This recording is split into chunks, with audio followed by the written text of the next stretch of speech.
नमस्कार बेटा, क्या हाल चाल है? सर एकदम ठीक हैं। ठीक ही होंगे, रोज आते हैं तो पूछने वाले क्या बात है इसमें? अच्छा, ये तो ठीक कह रहे हो भाई, पूछने वाली क्या बात है? रोज ही आते हैं। अच्छा, पीछे का एक बार हल्का सा रिकैप वैसे ही कर लो, क्या किया है? थोड़ा कॉपी के पन्ने पलट लें, बच्चे जब तक आ रहे हैं हम एक काम करते हैं, कॉपी के पन्ने पलट लेते हैं। हमने अभी तक क्या किया है? फाइनेंसिंग डिसीजन किया। मजे की बात है, मैं आंसर भी देख पा रहा था कि कुछ बच्चे रिप्लाई कर रहे थे। पिछली क्लास से पूछा क्या किया, तो किसी ने लिखा ईपीएस निकाला। लेकिन नालायक किसी ने ये नहीं लिखा कि ईपीएस हम पहले भी निकाल के आ चुके हैं। बट अच्छा लगा कि एटलीस्ट आपको ये पता था हमने क्या किया। फाइनेंसिंग डिसीजन किया, एक पार्ट ऑफ द चैप्टर था। किसी ने सर इसका आपने कहा कि एक और चैप्टर होगा कैपिटल स्ट्रक्चर, ये जो प्रैक्टिकल है मैंने पहले भी कहा था, थियरी जो होगी वो अलग से कवर करेंगे। कहाँ कवर करेंगे, विल सी दैट आउट, अभी रेलिवेंट नहीं है आपको ये। तो हमने फाइनेंसिंग डिसीजन स्टार्ट किया था कैपिटल स्ट्रक्चर डिसीजंस में। उसके अंदर हमने देखा था कौन से सोर्स से पैसा रेज करना है। सर आज भी वही देखेंगे, आज भी वही देखेंगे। सर रोज ही वही देखेंगे क्या? रोज वो नहीं देखेंगे नालायक। आज हम थोड़ा सा डिफरेंट तरीके से देखेंगे, मतलब आप इंजॉय करेंगे आज जब देखेंगे इसको। अब हम अपना गियर बदलेंगे। हमने पहला गियर के बाद दूसरे गियर में गाड़ी डाली, अब तीसरे गियर में गाड़ी डालने को तैयार हैं। कौन से गियर तक जाएगी सर गाड़ी? पांचवें गियर तक जाएगी, इसी चैप्टर में चली जाएगी। अच्छा हाँ, हमने देखा कहां से पैसा रेस कर सकते हैं। तीन सोर्स लिखे लेकिन उसके कुछ कॉम्बो बनाए। और अभी तक जितने एग्जाम्पल किए हैं, अगर आपको पन्ने पलटने हो, मजे की बात पिछली क्लास में अच्छा आउटपुट निकला। और एक और अच्छी चीज दिखी जो मैं भावना से समझ पा रहा था, आप मेरे से फटाफट जल्दी क्वेश्चन कर रहे थे, मतलब आगे चल के क्वेश्चन कर रहे थे, आंसर दिख रहे थे। तो that was a great part. और सबसे ग्रेट पार्ट ये था, शायद मुझे लगता है कि आपको एक कॉन्फिडेंस आया होगा कि सॉल्यूशन सॉल्व कर सकते हैं। बस ये जिटर्स आते हैं कई बार, तो मैंने पहले भी कहा क्योंकि आगे आपको हैबिट भी डालनी पड़ेगी क्लासेस, क्योंकि आगे जाके जैसे आप पीछे रिकॉर्डेड मोड में जाएंगे तब तो आपको वो हैबिट भी डालनी पड़ेगी ना कहीं ना कहीं। तो वो हैबिट भी मुझे दिख रहा था डल रही है, तो फॉर्मेट का वेट करते हैं। मुझे एक चीज़ और नज़र आती है कि जब आप स्टार्ट करते हैं आपको लगता है अच्छा ये कैसे टॉपिक स्टार्ट होगा, एक फीलिंग आती है, ऐसा एक एक एंग्जाइटी लेवल आता है, बट धीरे धीरे करके वो सेटल डाउन हो जाता है। आंसर्स निकलते हैं तो और भी अच्छा लगता है। उसके बाद हमने पिछली क्लास में जो क्वेश्चंस की प्रैक्टिस की उसमें देखा कि वो कैसे मॉडिफाई करके देता है, और एग्जाम के क्वेश्चंस भी कवर किए। मैं फिर से रिट्रेट कर रहा हूं और कई बार इस बात को दोहराऊंगा। कोशिश यही रहेगी जो एग्जाम्स के क्वेश्चंस हैं उन्हें आप ही सॉल्व करते हैं और हम साथ साथ सॉल्व करते हुए निकल जाएंगे। मैं आपसे सॉल्व कराऊंगा, चिंता नहीं करें उस बात की। तो हमने फाइनेंसिंग डिसीजन देखा था, उसमें देखा था कि अभी तक जो पार्ट किया है कि हाईएस्ट टीपीएस होगा वो सेलेक्ट करेंगे। एक इसका एक्सेप्शन है, मैं फिर से रिपीट कर रहा हूँ, वो एंड में देखेंगे क्या करना है। हमने अभी नई कंपनी देखी जिसमें इक्विटी कंफर्म था। अब मैं कुछ ऐसा स्टार्ट करूंगा जिसके अंदर अगर पुरानी कंपनी हो, तो अगर पुरानी कंपनी हो तो क्या उस केस के अंदर हम अपने पास किसी और सोर्स से, मतलब क्या डेट से पैसा ले सकते हैं? नहीं, अगर लेंगे तो बैलेंस शीट में क्या बदलाव आएगा, और हमको जो इनकम स्टेटमेंट होगा उसमें क्या बदलाव आएगा। तो एक चीज और, आपको इसके नोट्स हो सकता है जहां पे क्लास देख रहे हो उसके लिंक में प्रोवाइडेड हो, कुड बी ए पॉसिबिलिटी। और बाकी जो बच्चे लॉन्ग रन में जाएंगे उन्हें तो वैसे भी बुक्स खरीदनी है, तो they can buy it out. और शायद जय सर ने बताया होगा मेरे मेरे हिसाब से आपको कि जिनका भी विचार नहीं है, वो चाहते हैं कि सिर्फ जो सर 8-10 क्लासेस हैं, आप जो 8-10 क्लासेस यूट्यूब पे दे रहे हैं, सिर्फ उतनी ही क्लासेस हम करना चाहते हैं। तो उसके लिए क्या करें? तो उसके लिए सर ने बताया होगा कि नोट्स आप एक काम कर सकते हैं, मिनिमल कॉस्ट 500 रुपीज़ पर खरीद सकते हैं। बाकी जो आगे जाना चाहेंगे उनको तो दिक्कत है ही नहीं। और इस चैप्टर के तो मैं आपको दे रहा हूँ। अगर फिर भी लगता है सर नहीं वो करने, तो जो चैप्टर यहाँ कर रहा हूँ मेरे हिसाब से कम आपको पिछली क्लास में ये तो आइडिया लग गया कि एम्पल टाइम होता है क्वेश्चन देखने का। उसका रीजन समझना क्या था? आपको लगा एम्पल टाइम था, ये नहीं था। मैं चाहता हूं जब क्वेश्चन पढ़ें, let's form a habit of retaining that answer और या क्वेश्चन। जब हम क्वेश्चन को रिटेन कर लेते हैं ना, तो मेरे को एक कॉन्फिडेंस फील होना शुरू हो जाता है। जी सर, अब मैं ज़्यादा बात करूंगा नहीं, हम स्ट्रेट अवे इसमें मूव करेंगे। और मुझे उम्मीद है कि आप रीड कर रहे हैं and you are forming your reading habit, क्योंकि समय के बाद मैं थोड़ा थोड़ा धीरे होता जाऊंगा उस रीडिंग हैबिट में। फ्लो में आप आ जाएंगे, आप आगे चलेंगे। चलें सर आगे। यस, एक छोटा सा बैलेंस शीट मेरे साथ साथ बना लीजिए। एग्जिस्टिंग कंपनी का केस लेने वाले हैं sir. Note. Sir existing company का क्या मतलब?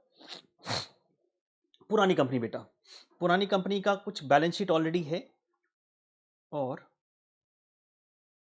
उसके अंदर let suppose equity share capital है बेटा, मैं अमाउंट अपने मन से बना रहा हूं सारे, 10 लाख। ये पुरानी कंपनी की बैलेंस शीट है, 10% डिबेंचर्स, 1 लाख। कंपनी नया फाइनेंस रेज करना चाहती है, new amount to be raised, exactly same बना ना, रफ वर्क है, मैं सिर्फ एक आपका पिक्टोरियल जो प्रेजेंटेशन है उसको देखना चाहता हूं, आप माइंड मैप बना सकते हैं क्या?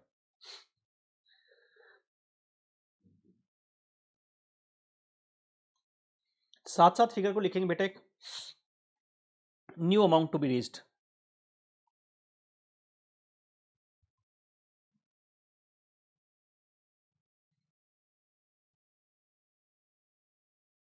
New amount to be raised, let suppose आप रेज करना चाहते हैं बेटा 2 लाख रुपए,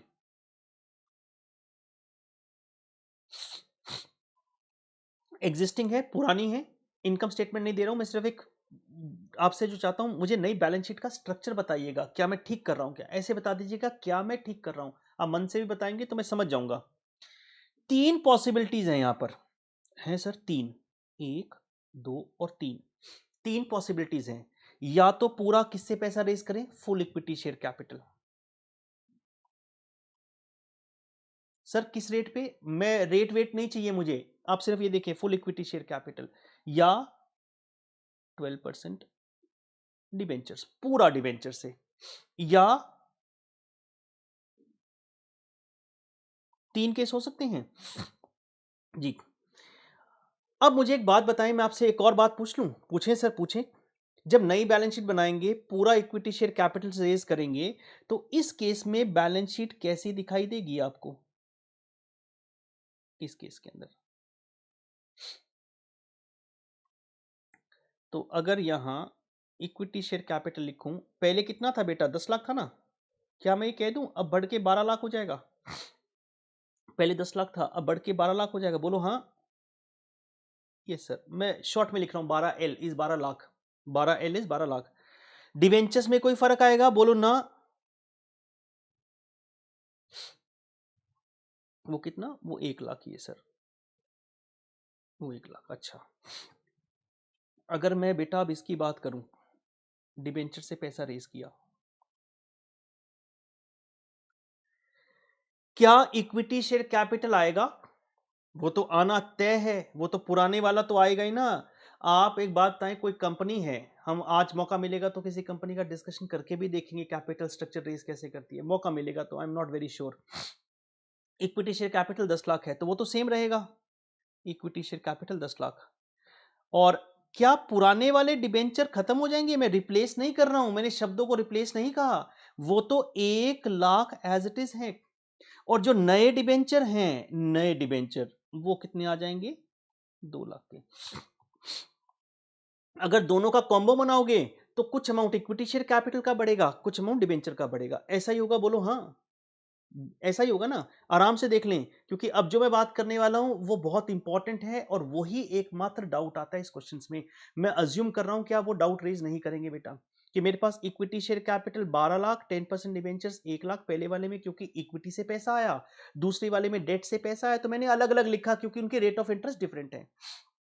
अब मेरी बात को बताएं, मैं ईपीएस निकालता हूं, थर्ड वाले केस को छोड़ दें एक बार, थर्ड वाले केस को छोड़ दें, मान लिया 2 ही केस हैं आपके पास, आप इनकम स्टेटमेंट बनाते हैं, आप इनकम स्टेटमेंट बनाते हैं पहले वाले केस के अंदर, किस केस के अंदर, जहां पर इक्विटी शेयर कैपिटल से पैसा रेस किया बेटा, इस केस के अंदर आप इनकम स्टेटमेंट बनाते हैं, क्या ओल्ड इंटरेस्ट आएगा, ईबीआईटी?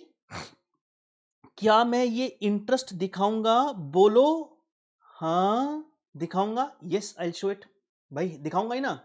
उसके बाद ईबीटी, टैक्स, पैट, और फिर divide by number of equity shares, क्या मेरे नंबर ऑफ इक्विटी शेयर बढ़ेंगे, क्या मेरे नंबर ऑफ इक्विटी शेयर बढ़ेंगे, बोलो हाँ, यस बढ़ेंगे ना सर, पहले 10 लाख थे, अब 2 लाख और आ गए, 2 लाख के जितने भी बनेंगे number of equity share, number of equity share बढ़ेंगे, बिल्कुल बढ़ जाएंगे। तो इसका मतलब अगर मैं पूरा पैसा इक्विटी शेयर कैपिटल से रेज करता हूं, तो पुराना जो इंटरेस्ट था, जो यहां इंटरेस्ट आता था, वो तो आएगा ही आएगा, और उसके बाद जब मैं ईपीएस निकालूंगा तो नंबर ऑफ इक्विटी शेयर्स में फर्क आ जाएगा। Yes sir.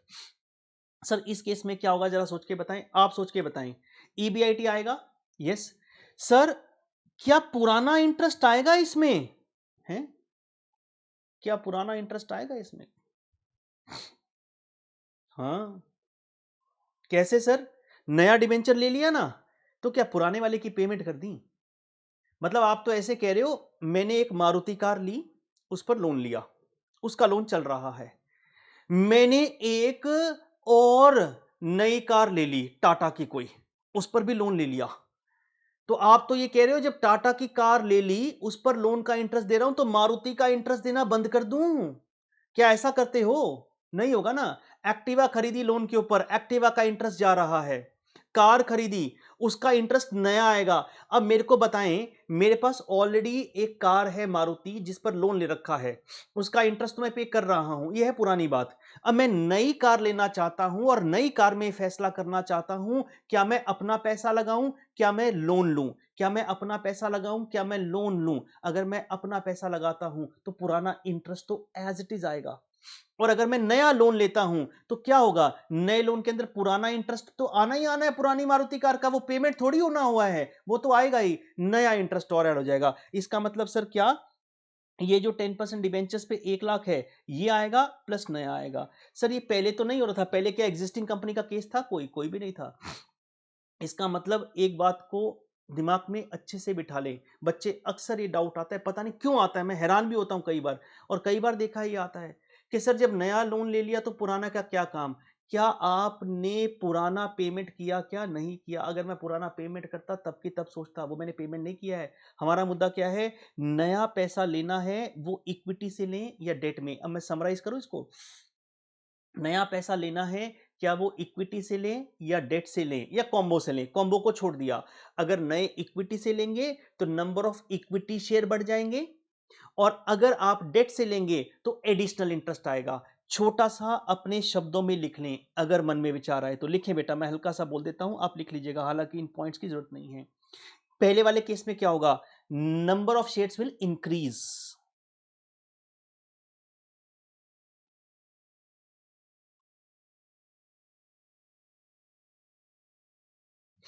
इस केस में क्या होगा? Additional interest, word is additional interest will come.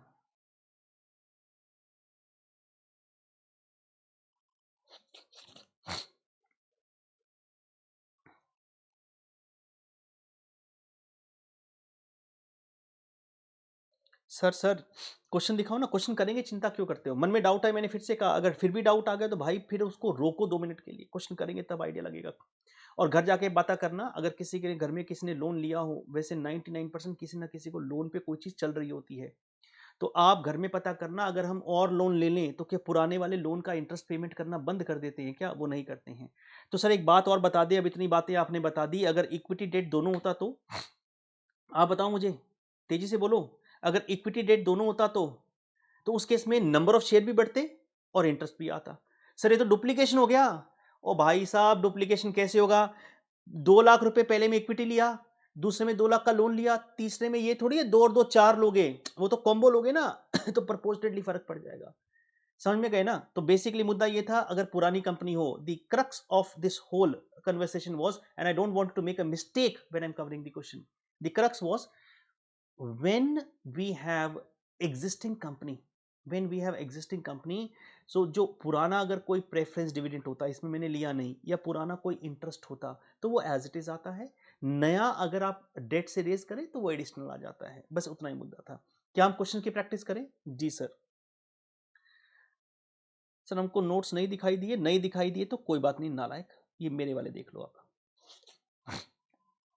ऐसा क्या हो गया, नहीं दिखाई दिए तो मेरे वाले देख लो, फटाफट से आए। कौन सा क्वेश्चन देखें सर प्रैक्टिस के लिए?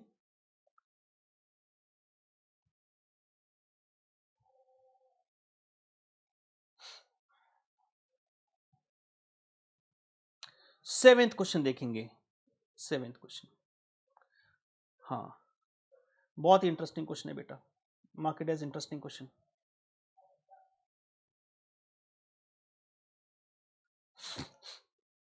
सेवेंथ क्वेश्चन, पेज नंबर 6, और मैं अज्यूम कर रहा हूं पेज की नंबरिंग आप डाल रहे हैं बेटा। जोजो लिमिटेड, सर योयो लिखा है भाई, योयो जो जो ही तो करता है, जोजो योयो, जोजो limited, presently has 36 lakh in debt. Look at the wordings very carefully. Presently has, इसका मतलब पुराना डेट है कंपनी में, पुराना डेट है, तो पुराना डेट पे तो इंटरेस्ट आना ही आना है, पुराना डेट है। जो लिमिटेड प्रेजेंटली है 36 lakh in debt outstanding bearing interest rate of 10%, 10% का इंटरेस्ट है बेटा उसके ऊपर। It wishes to finance 40 lakh expansion program and is considering 3 alternatives, 3 alternatives है। एडिशनल डेट 12% का, preference stock with 11% dividend and the sale of common stock at 16 per share. Sir आराम से बताओ फिर से, मैं आराम से फिगर्स को पढ़ रहा हूं। जो लिमिटेड के पास 36 लाख का डेट है जिसका इंटरेस्ट रेट 10% है। आप नया पैसा कहीं से भी रेस कर लें, सीधी सीधी बात है, नया पैसा बेटा कहीं से भी रेस कर लें, पुराना का इंटरेस्ट आएगा ही आएगा। कितना आएगा? 36 लाख पे 10%, 3,60,000। It wishes to finance 40 lakh, 40 lakh रुपए और चाहिए। अब उसने कहा 40 और चाहिए। अब 40 जो और चाहिए वो क्या क्या ऑप्शन हो सकती हैं? 3 ऑल्टरनेटिव्स हैं। नया डेट ले ले 12%, अगर नया डेट लेंगे, माइंड में फिगर भी बनाते जाएं, अगर नया डेट लेंगे तो पुराना भी इंटरेस्ट आएगा, नया भी इंटरेस्ट आएगा, दोनों आएंगे। प्रेफरेंस शेयर्स से रेस कर लें, प्रेफरेंस स्टॉक का मतलब है shares, stock is share, stock exchange इसलिए बोला जाता है नाम उसे। प्रेफरेंस शेयर से पैसा रेस कर लें, प्रेफरेंस शेयर से रेस करेंगे तो क्या होगा? प्रेफरेंस डिविडेंड आ जाएगा, पुराना तो इंटरेस्ट आना ही आना है। या sale of common stock. Sir ये कॉमन स्टॉक क्या होता है? ये कॉमन स्टॉक अमेरिकन टर्मिनोलॉजी है, I believe it's a common stock is equity shares बेटा। Common stock at 16 per share. तो पहले वाले केस में एडिशनल इंटरेस्ट आएगा, दूसरे वाले केस में एडिशनल क्या आ जाएगा? प्रेफरेंस डिविडेंड, तीसरे में नए नंबर ऑफ शेयर्स आ जाएंगे। क्या सर नंबर ऑफ शेयर्स बता सकते हैं कितने आएंगे? आप बताएं मुझे बेटा कितने आएंगे?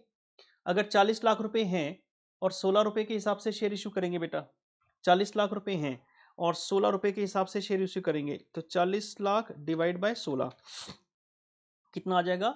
2.5 लाख। इसमें मैं थोड़ा फॉर्मेट बदलूंगा क्योंकि एग्जिस्टिंग कंपनी है, तो कॉम्बो तो कोई है ही नहीं ना। अब आप कैपिटल स्ट्रक्चर दिखाना भी चाहें तो क्या दिखाएंगे बताओ मुझे? 1 2 3 कुछ भी नहीं दिखा सकते भाई, कोई फायदा नहीं ना, कॉम्बो तो है ही नहीं कोई। तो डायरेक्टली ईपीएस की कैलकुलेशन से स्टार्ट कर लेंगे। तो आप अभी 2 मिनट वेट करना जब तक मैं फॉर्मेट नहीं बनाऊं बेटा। कॉमन स्टॉक 16 रुपए, इसका मतलब नए शेयर आ जाएंगे कितने? 2.5 लाख। पुराने शेयर कितने हैं sir? Company presently has 8 lakh shares and it is in 40% tax bracket. A part, if earnings before interest and tax presently 15 lakh, अभी का ईबीआईटी कितना? 15 lakh. What would be the earnings per share for 3 alternatives assuming no immediate increase in profitability. तो आपका नया earning per share बताएं अगर कोई profitability में इंक्रीज ना आए। सेकंड थर्ड पार्ट फिर नहीं करेंगे आज। सर बार बार कितने पार्ट छुड़वाओगे? छोड़ दो भाई, छोड़ दो, कोई बात नहीं, एक दिन की बात और है मे बी, या एक अगले दिन की, उतना छोड़ लो, हम सारे पार्ट करेंगे। कितना पेज छोड़ना है सेकंड और थर्ड के लिए? 1 पेज छोड़ेंगे, बाद में देखेंगे उसको, पेज छोड़ना है नहीं छोड़ना है, कितना छोड़ना है वो देख लेंगे। मैं क्वेश्चन को समराइज कर रहा हूँ, क्वेश्चन को फिगर बिठाएं, एक बार कॉपी, एक बार वो नहीं बनाना format. Listen to me very carefully. 36 lakh, 36 lakh, 36 lakh is already debt which has how much interest? 10%, that will come for sure, वो तो आएगा ही आएगा बेटा। उसके बाद आप 40 lakhs और रेस करना चाहते हैं, और वो जो 40 लाख है, मैं हिंदी इंग्लिश दोनों में नंबर बोलूंगा तो कोई चिंता का विषय नहीं, घबराना नहीं, क्योंकि फ्लो वैसे ही बनता है। तो 40 lakh rupees you want to raise further, आपके पास 3 चॉइसेस हैं। एंटायर डेट, नया रेट ऑफ इंटरेस्ट 12, तो नया इंटरेस्ट आ जाएगा उस इनकम स्टेटमेंट में। You raise by preference dividend 40 lakhs, the additional preference dividend will come, और you issue the new equity shares. तो इसका मतलब सर अभी 8 लाख शेयर हैं, दूसरे वाले केस में भी 8 लाख शेयर रहेंगे, 8 lakh shares will there. Third case में शेयर्स आएंगे 8 लाख प्लस 2,50,000, 8 लाख प्लस 2,50,000, 10,50,000। तो पहले में नया इंटरेस्ट, दूसरे में नया डिविडेंड और तीसरे में नए शेयर। फीलिंग आ गई है? ईबीआईटी में कोई चेंज? No change sir.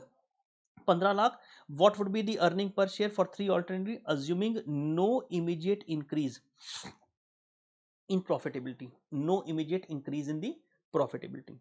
जी तेजी से देखेंगे सर, जी तेजी से देखेंगे। सोल्यूशन 7, तो मैं क्या बनाता हूं अपने पास यहां पर? मैं बनाता हूं सोल्यूशन 7 और इसमें क्या लिखूंगा? Calculation of EPS. जी सर लिखें बेटा।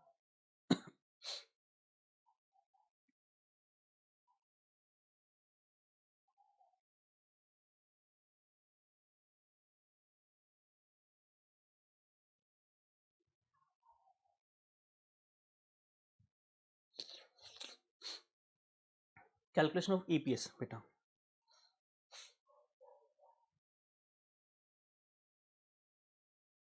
Debt, second preference share capital, third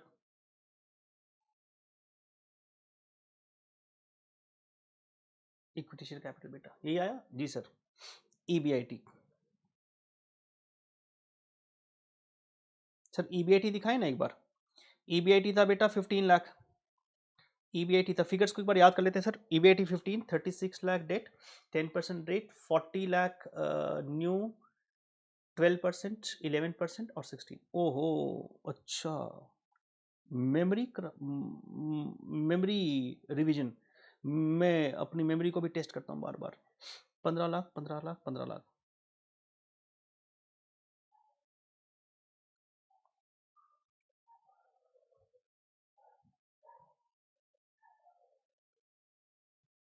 आ गया बेटा। लेस क्या करेंगे, इंटरेस्ट। ओल्ड इंटरेस्ट तीनों में आएगा, तीनों में आएगा। फिर से कह रहा हूं, अगर मन में विचार आए ना तो घर जाना और अपने पेरेंट्स से पूछना, किसी से पूछ लेना, मेरा पुराना लोन चल रहा है, मैं नया लोन और लेता हूं, पुराने लोन का रीपेमेंट नहीं कर रहा हूं, नया लोन और ले रहा हूं, तो क्या पुराने का इंटरेस्ट देना बंद कर दूंगा? वो कहेंगे कौन सी दुनिया से आए हो, अलीबाग से आए हो क्या? हाँ, ये अलीबाग क्या है सर? पता चल जाएगा अलीबाग क्या है, गूगल में सर्च मारना।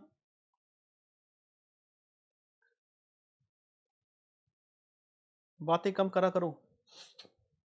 कईयों को लगता हो कितना बोलते हैं भाई, कितना बोलते हैं। मजे की बात तो ये है, डॉक्टर ने कहा है मुझे बोलना कंपलसरी है, वो कभी अलग से चर्चा करूंगा। प्राइवेट क्लासेस हो जाएंगी जब हमारी। हाँ, अभी ठीक नहीं है, बच्चे मजाक उड़ाएंगे। 36 लाख इंटू 10, और न्यू जो है 40 लाख, ये सिर्फ डेट वाले में आएगा। तो इसका मतलब आपके पास सर ये जो है 3,60,000 तीनों में आएगा।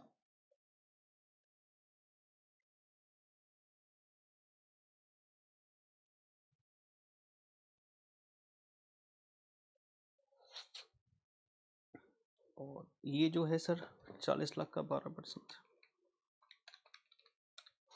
4,80,000।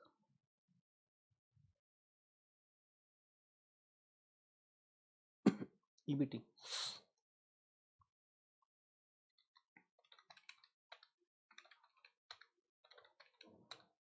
6,60,000।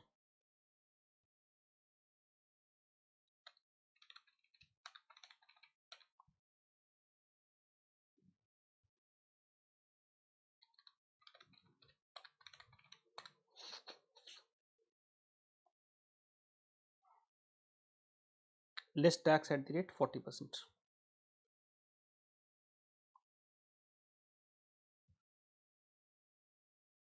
सर 40 था, दिखाना एक बार, दिखा देता हूँ, ये देखो।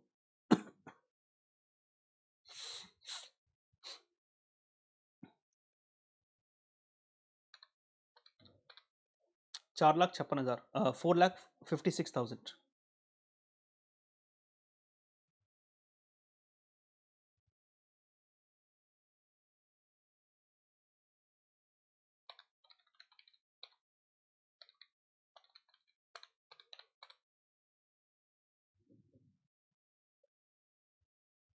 थोड़ी कैलकुलेटर की स्पीड बढ़ाएं। 3,96,000।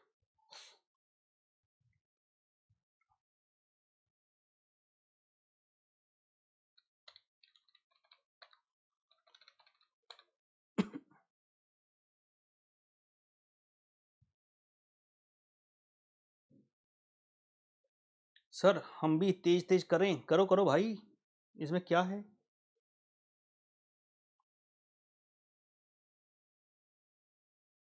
सर प्रेफरेंस डिविडेंड का क्या रेट था?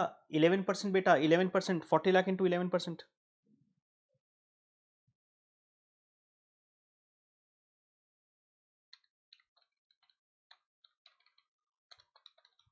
ये किस केस में आएगा? सिर्फ सेकंड केस में आएगा, additional money raised from preference share capital.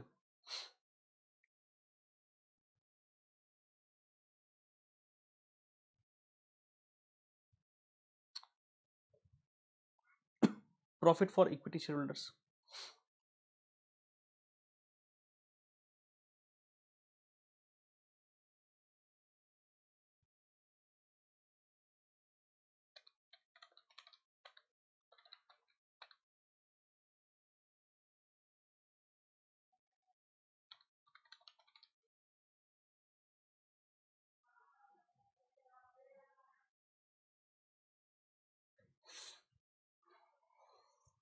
इतना कर लें, एक बार नीचे कुछ नहीं करना बेटा, मैं एक और फॉर्मेट बनाऊंगा नंबर ऑफ इक्विटी शेयर्स के लिए जी। इतना कॉपी कर ले, मैं क्या करूंगा अब, ये हो गया ना डेट प्रेफरेंस, ये तो नंबर ऑफ इक्विटी शेयर्स के लिए मैं एक और फॉर्मेट बना दूंगा, 1 2 3 ऑप्शन एग्जिस्टिंग इक्विटी शेयर, तो ऊपर जैसे जिसको दिमाग में फिट हो जाए देखना जरा, 1 2 3 option existing equity shares, capital equity share existing number of shares 8 lakh 8 lakh 8 lakh, new के लिए क्या करेंगे थर्ड वाली ऑप्शन में 40 लाख डिवाइड बाई 16, तो वो टोटल आ जाएगा, फिर ईपीएस का फॉर्मूला लिख लेंगे और फिर आंसर आएगा। क्या मैं मूव करूं तेजी से, क्या मैं मूव करूं बेटा, बोलो हाँ कर लें सर, भाई ईपीएस तो वही तो निकालना था, profit 3,96,000, 2,44,000, 6,84,000, can I move, yes sir. ये इंटरेस्टिंग क्वेश्चन है, इसे इंपॉर्टेंट मार्क कर लीजिएगा, फर्स्ट पार्ट के लिए इंटरेस्टिंग ना हो चाहे आगे इंटरेस्टिंग बनेगा देखना।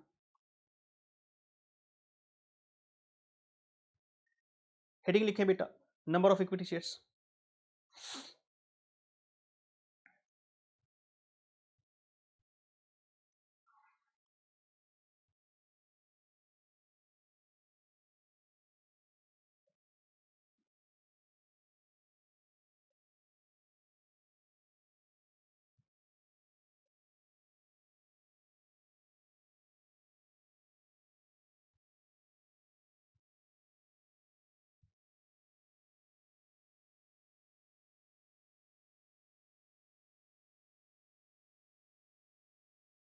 एग्जिस्टिंग दिए थे 8 लाख,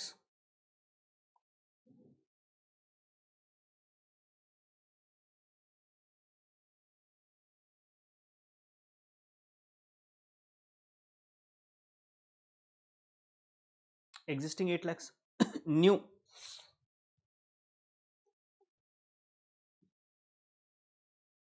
न्यू आ जाएंगे बेटा 40 लाख डिवाइड बाई 16,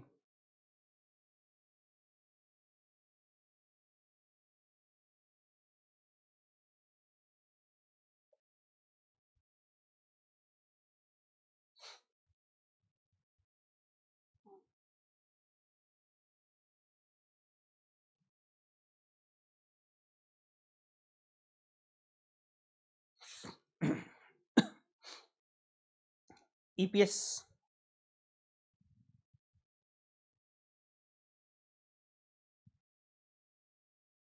फॉर्मूला क्या था, profit for equity share holders divide by number of equity shares.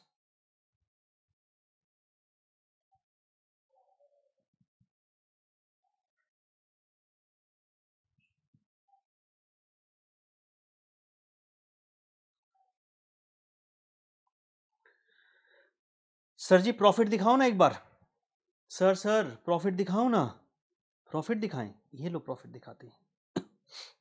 पहला प्रॉफिट कितना एक्सक्यूज मी 3,96,000, दूसरा प्रॉफिट कितना 2,44,000, तीसरा प्रॉफिट कितना 6,84,000।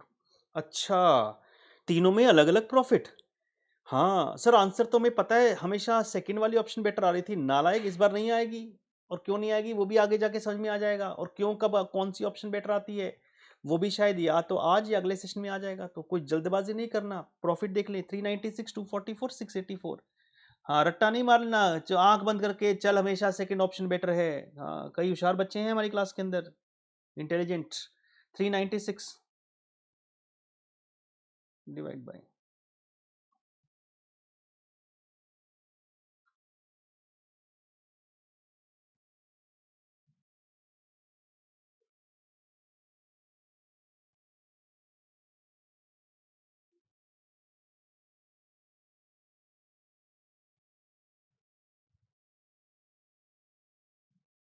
लो जी लो सर, बताएं कितना रुपीज आएगा, बताएं क्या निकालना पड़ेगा ना,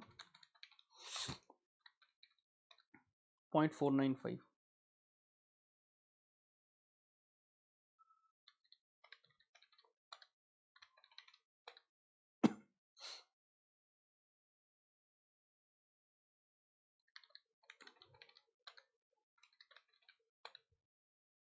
0.651।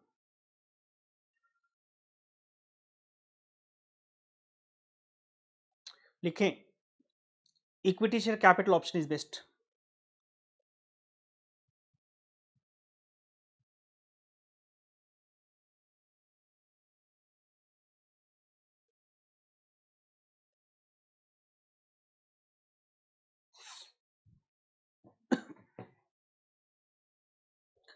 Equity share capital option is better. Sir B और सी पार्ट का क्या करना है बेटा, उसके लिए एक पेज छोड़ दें, या तो एक पेज छोड़ लें, या आपको जो पहले बात की थी वैसा काम कर सकते हैं। आप नंबरिंग लिख रहे हैं तो भी कोई दिक्कत वाली बात नहीं है, या तो बेटा एक पेज छोड़ लें, या जैसे पहले आपसे बात की थी नंबरिंग लिख रहे हैं तो वैसा काम कर लें। There is no harm in that, there is no harm. चले बेटा, number of equity shares 1 2 3 existing और न्यू आ गया, ये आ गया, इसके लिए एक पेज छोड़ दें, leave one page, will cover that. अब मैं बहुत रेशियोज में जा रहा हूं आपके फाउंडेशन लेवल में, मुझे आज्ञा देंगे। सर रेशियोज तो हम करके आए हैं, सर रेशियोज तुम करके आए हैं, आप करके आए हो, मैंने आपसे पहले भी कहा था मेरी अजम्पशन क्या होगी, आपको कुछ नहीं आता, आता है तो भाई आपकी मर्जी है, वो तो फिर आपकी है। रेशियोज में हमारे पास यहाँ इंपॉर्टेंट चैप्टर है। पहली बात तो डुप्लीकेशन क्यों दिया है इंस्टीट्यूट ने वो पता नहीं, कुछ बच्चे 11th में भी करके आते हैं और कुछ बच्चे फाउंडेशन भी करके आए हैं। आप फॉर्मूला हो सकता है रट्टा मार के आए हो, I have a different way of doing.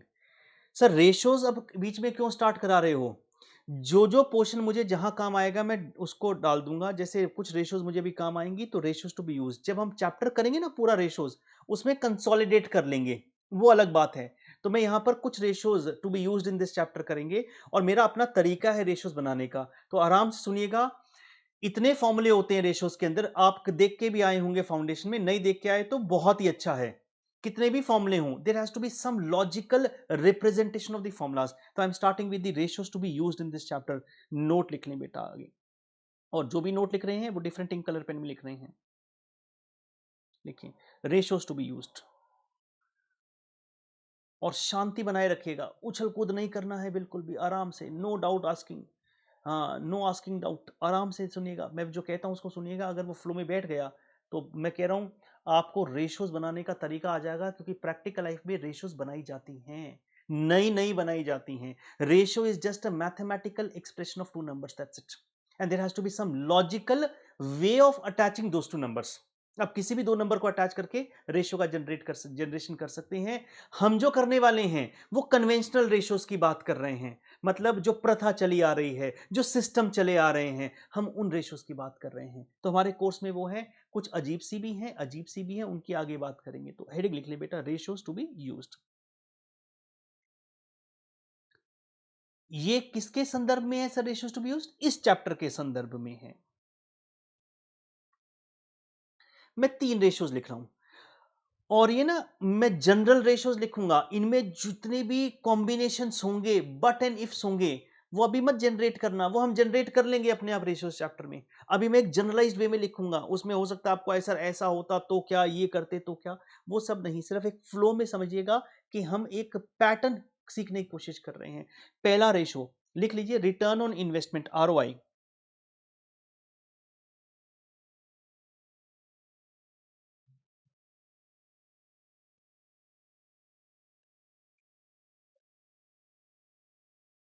और इसको हम बोल सकते हैं return on capital employed also.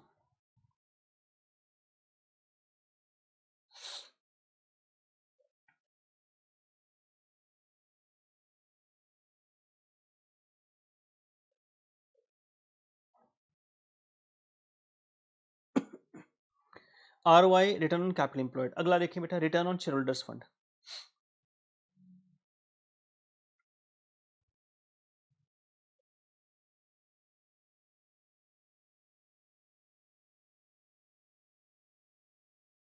सिर्फ लिख लीजिए बेटा, 3 रेशियोज का बात करेंगे। Return on equity share holders fund,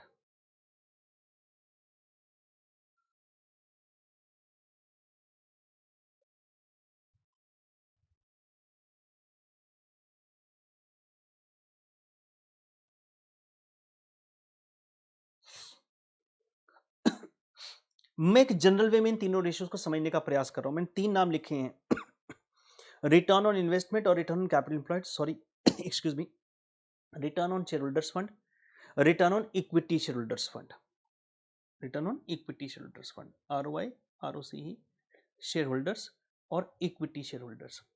इनका पहले मतलब समझें क्या है। फॉर्मूला आपको याद भी होगा शायद हल्का हल्का, हाँ टेक्निकल फॉर्मूले भी याद होंगे, उनकी चिंता नहीं करना, मैं टेक्निकल फॉर्मूले इनमें जो मॉडिफिकेशन होगी फॉर्मूले में अपने आप करा दूंगा। वो मैं एक जनरल फॉर्मूले की बात कर रहा हूं, जो रिटर्न ऑन इन्वेस्टमेंट का फॉर्मूला होता है, या तो मैं पहले लिख लूं तो भी चलेगा, कोई दिक्कत नहीं सर, लिख लें।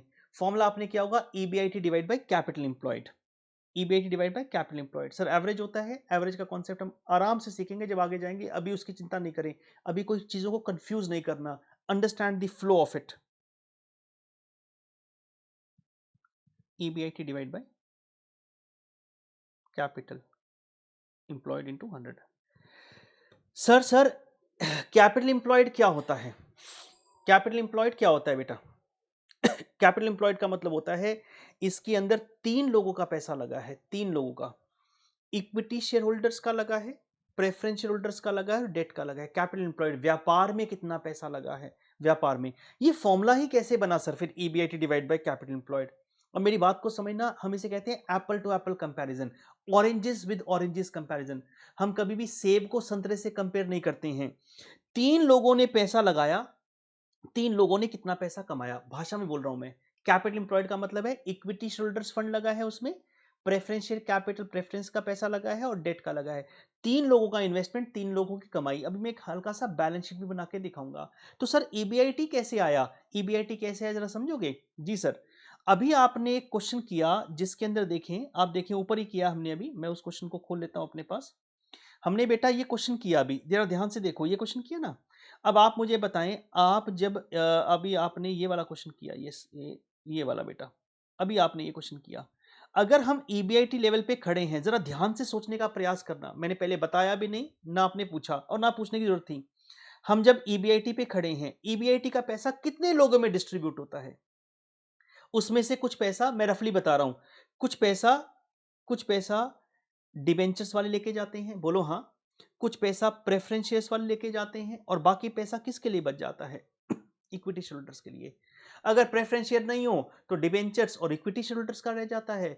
अगर आपके पास, मैंने तीनों इसलिए लिए हैं क्योंकि मैंने कहा कैपिटल एम्प्लॉयड का मतलब है 3 लोगों का व्यापार में पैसा लगा, इक्विटी वालों का, प्रेफरेंस शेयर वालों का और डिबेंचर्स वालों का। तो इक्विटी शेयर होल्डर्स का कितना पैसा लगा है, प्रेफरेंस शेयर होल्डर्स का कितना लगा है और डिबेंचर्स का कितना लगा है। 3 लोगों का इन्वेस्टमेंट, 3 लोगों की कमाई। हम कहते हैं जो भी अमाउंट लगाया, हमें यहां तो पता नहीं ना, उस क्वेश्चन में देखेंगे, जो भी अमाउंट लगाया, तीनों ने अमाउंट लगाया और इतना कमाया, इस भाषा को ऐसा बोला जाता है। सर इनकम टैक्स भी तो आया, भाई साहब इनकम टैक्स वाले तो टैक्स लेके जाएंगे, चाहे कुछ भी हो जाए, चाहे कुछ भी हो जाए, they will always tax the income. तो जब भाषा बोली जाती है तो बोला जाता है कि 3 लोगों का कितना पैसा, 3 लोगों की कितनी कमाई। अब जरा दूसरे की कल्पना करें, मैं उस पेज को फोल्ड नहीं कर रहा हूं, वहां दिखा दूंगा। जब हम कैपिटल एम्प्लॉयड से शेयर होल्डर्स फंड की तरफ जाते हैं, जब हम कैपिटल एम्प्लॉयड से शेयर होल्डर्स फंड की तरफ जाते हैं, शेयर होल्डर्स कौन से होते हैं? 2 तरह के होते हैं, equity share holders and preference share holders, equity share holders and preference share holders. तो जब पैसा 2 व्यक्तियों का देखेंगे तो कमाई भी तो 2 व्यक्तियों की देखेंगे ना। सर एक बार फिर से बताएं ना, कैपिटल इंप्लॉयड 3 लोगों का इन्वेस्टमेंट, ईबीआईटी 3 लोगों की कमाई, क्योंकि 3 लोगों में डिस्ट्रीब्यूट होगी। सर टैक्स भी तो है, टैक्स तो होना ही है बेटा, टैक्स को तो छोड़ दो, तो इसलिए कहते हैं ईबीआईटी बाय कैपिटल इंप्लॉयड। जब मैं रिटर्न ऑन कैपिटल इंप्लॉयड से शेयर होल्डर्स फंड की तरफ गया तो मैंने क्या किया, मैंने कहा डेट को हटा दो, शेयर होल्डर्स में डेट नहीं आते, तो अगर डेट नहीं आते तो ऊपर इंटरेस्ट भी तो नहीं आना चाहिए ना भाई। 3 लोगों का पैसा, 3 लोगों की कमाई, 2 लोगों का पैसा, 2 लोगों की कमाई, और दोनों में क्या बंटवारा होना है? दोनों में ये पैट का बंटवारा होता है बेटा। किसका बंटवारा होता है? पैट का। तो फॉर्मूला बन जाएगा PAT divide by share holders fund. Sir tax हटा देंगे, टैक्स का अमाउंट कब जाने लग गया शेयर होल्डर्स को? कभी नहीं जाता। फिर सर सिर्फ इक्विटी शेयर होल्डर्स पे जाएंगे तो क्या करेंगे? अब आप सोचें, सोचें 1 मिनट के लिए और प्रेशर डालें, गलती होती है, let it be. Capital employed 3 लोगों का इन्वेस्टमेंट, 3 लोगों ने ईबीआईटी, वो 3 में बंटवारा होना है। जब मैंने नीचे से डिबेंचर्स को हटा दिया, डेट को हटा दिया, ऊपर से उनका संबंधित इंटरेस्ट हटा दिया, शेयर होल्डर्स बन गए। जब मैंने शेयर होल्डर्स में से प्रेफरेंस शेयर को भी हटा दिया तो ऊपर से किसको हटाऊं? ऊपर से भी हटाऊंगा ना। 3 का इन्वेस्टमेंट 3 की कमाई, 2 का इन्वेस्टमेंट 2 की कमाई, 1 का इन्वेस्टमेंट सिंगल कमाई। This is how the formula is derived, that is how the link becomes. तो हम कहते हैं ईबीआईटी 3 लोगों का पैसा है, 3 लोगों ने कितना लगाया और कितना कमाया, परसेंटेज रिटर्न बताएं। शेयर होल्डर्स ने कितना पैसा लगाया, कितना कमाया, परसेंटेज रिटर्न बताएं। और इक्विटी शेयर होल्डर्स का कितना पैसा लगा और कितना कमाया, वो पैसा बताएं। तो मैं एक बार इसको लिख लूं, अभी अभी बहुत बहुत चर्चाएं करनी है मुझे, अभी मेरा खत्म नहीं हुआ है, अभी तो मैंने आपको फ्लो बताया रेशियोज कैसे बनेगा। आपने किया होगा, आता भी होगा, और बाकी टीचरों ने भी ऐसे कराया होगा, तो मैं उनको संदेह नहीं कर रहा हूं, मैं अपना एक कंफर्ट लेवल बना रहा हूं। अल्टीमेटली तो फॉर्मूला ही याद करते हैं सर हम, वो आपकी इच्छा है बेटा, क्या याद करते हो नहीं करते हो, वो आपकी इच्छा है। मेरे को ये पता है एप्पल टू एप्पल कंपैरिजन है, और मैं रेशो बनाना सीख रहा हूं बेटा यहां पर। तो मैं क्या करूंगा, अब मेरे साथ साथ यहां लिखें यहां लिखें, नीचे लिखना है तो लिख लीजिएगा, इसको भाषा में अपने आप लिख लीजिएगा। 3 लोगों का इन्वेस्टमेंट होता है कैपिटल एम्प्लॉयड, और 3 लोगों में बंटवारा होना है इसका। तो यहां पैसा लगा किसका, इक्विटी शेयर होल्डर्स। आप प्रॉपर लिख लीजिएगा, बाद में पता चला ईएसएच क्या होता है, equity share holders plus preference share capital plus debentures, इसे कहते हैं कैपिटल एम्प्लॉयड। हालांकि मैं अभी प्रॉपर फॉर्मूला लिखाऊंगा, और उसको रेशोज में जाके और मॉडिफाई करेंगे, तो हम धीरे धीरे स्टेप में मॉडिफाई करेंगे जो करना है। जब मैं यहां से यहां गया तो मैंने क्या किया, जब मैं यहां से यहां गया मैंने कहा जी सिर्फ शेयर होल्डर्स चाहिए मुझे, डिबेंचर्स नहीं चाहिए तो यहां क्या लिखा, शेयर होल्डर्स फंड। और जब मैंने यहां लिखा शेयर होल्डर्स फंड, तो ऊपर से क्या हटा दूं, एबीआईटी में इंटरेस्ट भी था, प्रेफरेंस डिविडेंड भी था, इक्विटी शेयर होल्डर्स के लिए भी था। अब जब मैंने डिबेंचर हटा दिए तो ऊपर से इंटरेस्ट भी हटाना पड़ेगा और टैक्स भी हटाना पड़ेगा, क्योंकि टैक्स तो सरकार को जाना है। तो यहां फॉर्मूला बन जाएगा क्या, पैट। पैट। और इसके नीचे क्या करेंगे बेटा, इसके नीचे लिख लीजिए equity share holders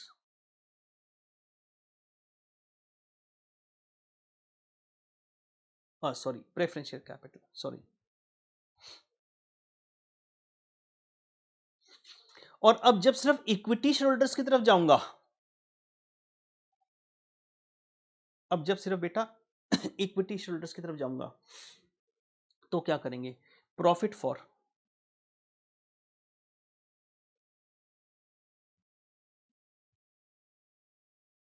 equity share holders, और नीचे इक्विटी शेयर होल्डर्स फंड। ये सिर्फ किसका पैसा लगा है sir, only of equity share holders. अब आप कॉपी कर लें, इसको कॉपी कर लिया होगा वैसे, साथ साथ ही कॉपी करना है, साथ साथ ही कॉपी करना बेटा, ताकि टाइम बच जाए हमारा। कैपिटल एम्प्लॉयड को कहते हैं 3 लोगों का इन्वेस्टमेंट, 3 लोगों की कमाई। शेयर होल्डर्स फंड को कहते हैं 2 लोगों का इन्वेस्टमेंट, 2 लोगों की कमाई बेटा। और इक्विटी शेयर होल्डर्स को कहते हैं एक व्यक्ति का पैसा और एक व्यक्ति की कमाई। हम एप्पल टू एप्पल कंपेयर कर रहे हैं। मैं एक अब छोटी सी बैलेंस शीट बनाऊंगा, और मैं फिर से कह रहा हूं बैलेंस शीट का कोई स्ट्रक्चर नहीं है, मैं टी फॉर्म में बना रहा हूं। मजे की बात है हमारे रेशियोज में अभी तक टी फॉर्म में क्वेश्चंस आते हैं, तो हम उसको नकारेंगे नहीं। तो वो तो मैं वैसे भी यहाँ समझने के लिए बना रहा हूँ, तो ऐसा कोई उद्देश्य नहीं है, हमारा ऑब्जेक्टिव है समझना। तो मैं समझने के लिए बना रहा हूँ। और एक चीज़ और मैं शायद पहले भी बताई हो इनिशियल क्लासेस में, कि जब आप फाइनेंस अप्लाई करते हैं it is applied globally. So may be what you are seeing is a general financial management, और जिस कंट्री में जाते हैं उसके हिसाब से आप बदलना चाहें तो टैक्स लॉस के हिसाब से बदल दें जो भी हैं आपके।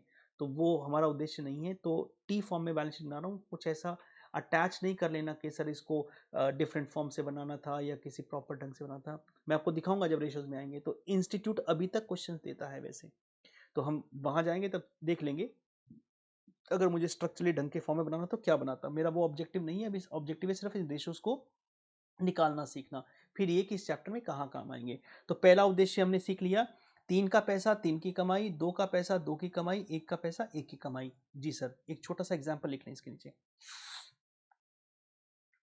छोटा सा बेटा एग्जाम्पल लिख लें।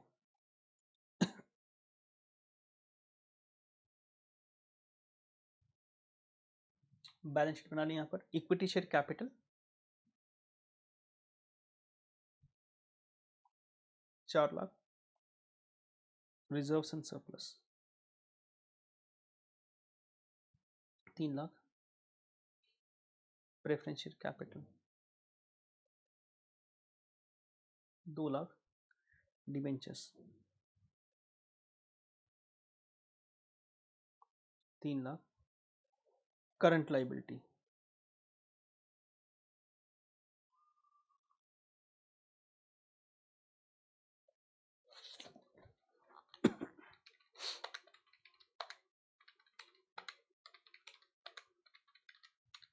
15 लाख बेटा।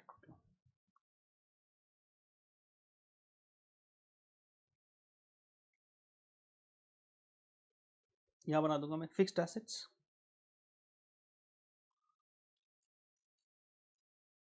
₹10,00,000,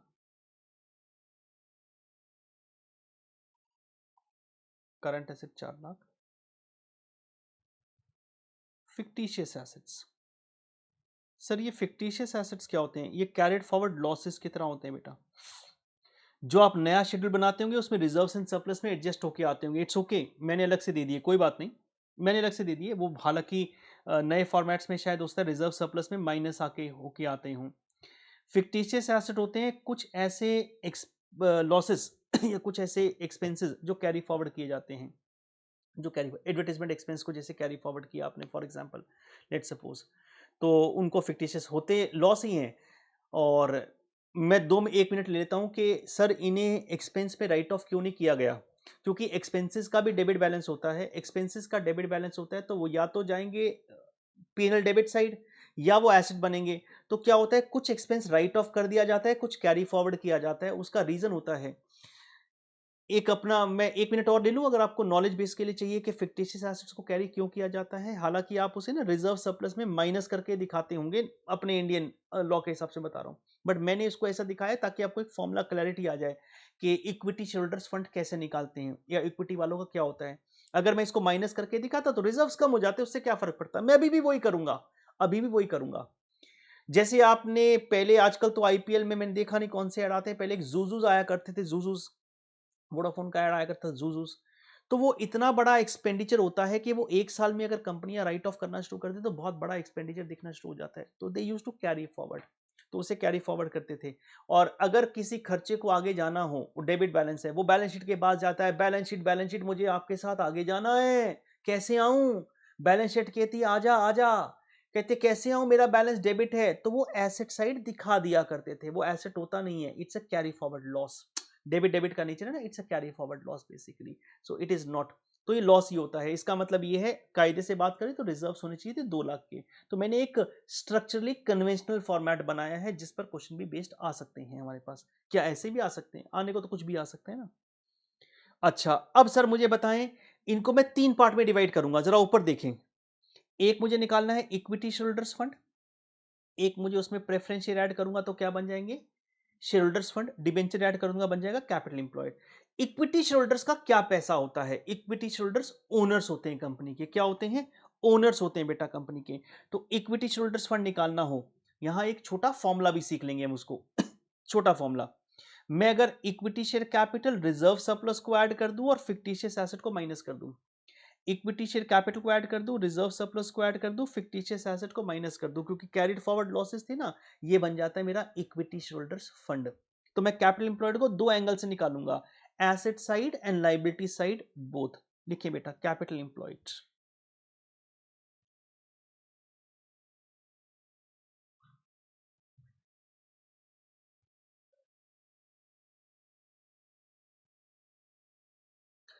पहला फॉर्मूला बना रहा हूं मैं, equity share capital 4 lakh,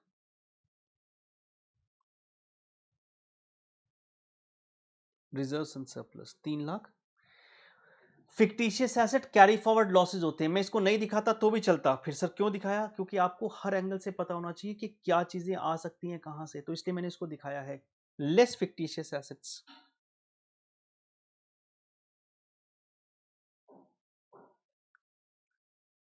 sir हमने तो पहली बार देखे ये तो फिर भाई साहब अकाउंटेंसी में आपको टाइम स्पेंड करना पड़ेगा। इन तीनों के डिफरेंस के बाद जो कहलाता है वो कहलाता है इक्विटी शेयर होल्डर्स फंड।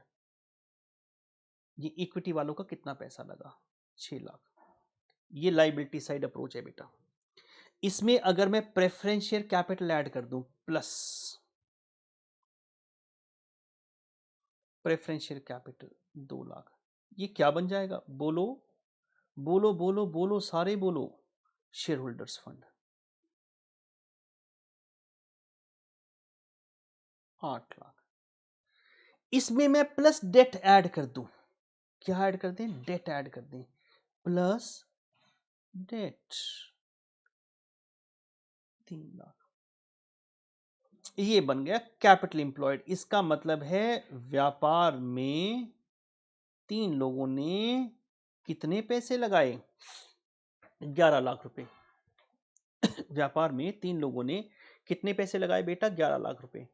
अब जरा, क्योंकि आप चार्टर्ड अकाउंटेंट बनने वाले हैं थोड़े दिनों में, तो आपको बैलेंस शीट की इक्वेशन समझ में आनी चाहिए। वो क्या? लायबिलिटी को ऐड किया और फिक्टिशियस एसेट माइनस किया। तो क्या मैं ऐसा भी कर सकता था? जरा सामने देखो, देखो तो सही, देखो। क्या मैं ऐसा कर सकता था? अभी मैंने क्या किया?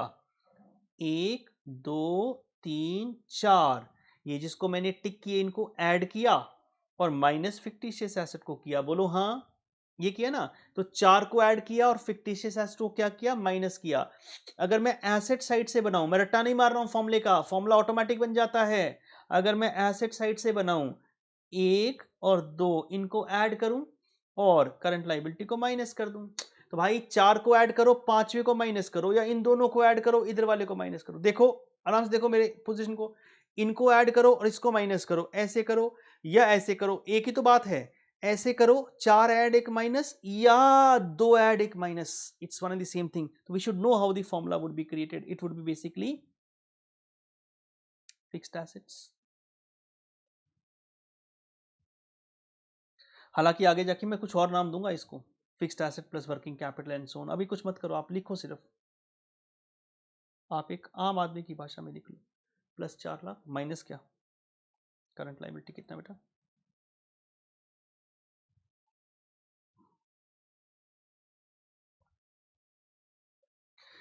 ये तो सिर्फ मैंने अभी आपको क्या सिखाया है? कैपिटल इंप्लॉयड निकलवाना। अगर आपकी आज्ञा हो, क्या इसमें ROI, return on shareholders fund and return on equity shareholders fund भी निकाल लें इसी डेटा को यूज कर? अगर आपकी आज्ञा हो तो क्या मैं वो निकाल लूं तीनों? ऊपर मैं इंटरेस्ट का रेट दे दूंगा आपको, प्रेफरेंस शेयर्स का रेट ऑफ डिविडेंड दे दूंगा आपको, और कुछ फिगर्स दे दूंगा, तो प्रैक्टिस भी हो जाएगी ना फॉर्मूले की। फॉर्मूला यहां नहीं तो रेशियोज में तो काम आएगा ही। दे दूं बेटा? समझ गए ना कैसे किया है? हाँ, नहीं तो कोई ऐसे घंटी मारने शुरू मत कर देना। आराम से घर में समझना क्या किया है। कुछ नहीं किया, 4 को ऐड किया, 1 को माइनस किया। सर क्या फिक्टिशियस एसेट जो लॉसेज होते हैं वो इक्विटी वाले, इक्विटी शेयर होल्डर्स के होते हैं? Yes sir. इनके कुछ अलग अलग नाम भी हो सकते हैं क्या? नामकरण हम आगे सीख लेंगे, अभी हमारा उद्देश्य नहीं है नामकरण सीखना। तो मैं क्या कर रहा हूं बेटा, आप तो नीचे कैरी फॉरवर्ड करते चले जाना। मैं डिबेंचर्स के आगे लिख रहा हूं 10% डिबेंचर्स, ये रेट ऑफ इंटरेस्ट बन गया प्रेफरेंस शेयर्स। और नीचे मैं क्वेश्चन बना देता हूं। अभी देखो, मैं नीचे बेटा क्वेश्चन बना रहा हूं, इसके क्वेश्चन लिख लें, एग्जाम्पल को कैरी फॉरवर्ड कर लेंगे। तो calculate, calculate ROI,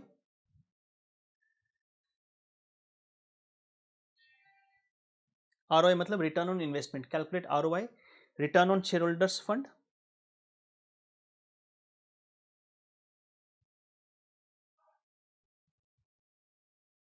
and return on,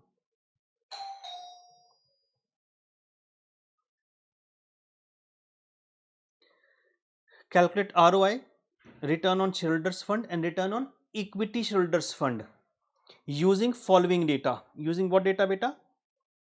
Using following data. तेजी से देखिए, मैं नीचे कुछ डेटा भी लिखवा रहा हूं बेटा आपको।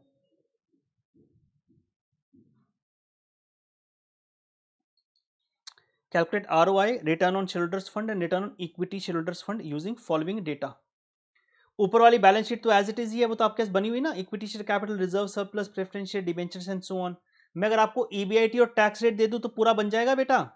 बोलो हाँ, बन जाएगा ना भाई। ईबीआईटी टैक्स रेट दूंगा तो सारा बन जाएगा ना। कैसे बन जाएगा सर? नालायक, कैसे नहीं बनेगा?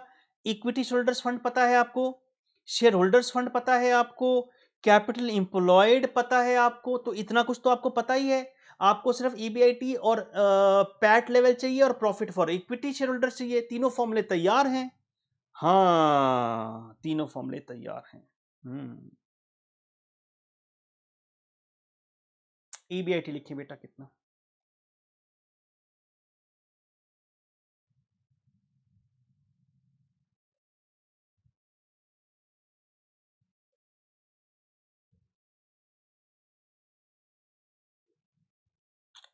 लो जी लो, मैं अपने पास अब बना लेता हूं जरा, क्या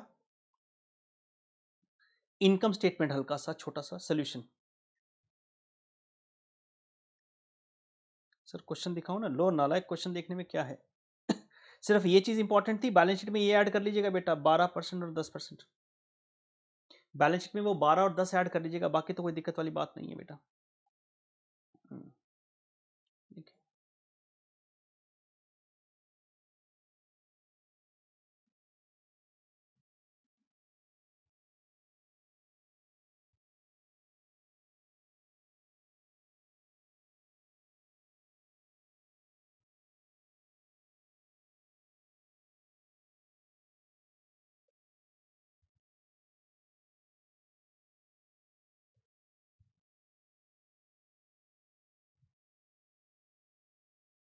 इंटरेस्ट कितना आएगा देखो एक बार जरा।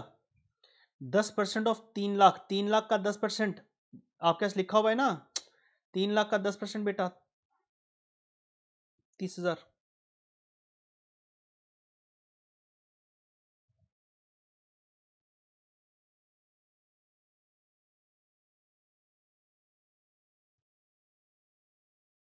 जिनको आगे मेरे से आगे चलेंगे, इसके बाद क्या, लेस टैक्स।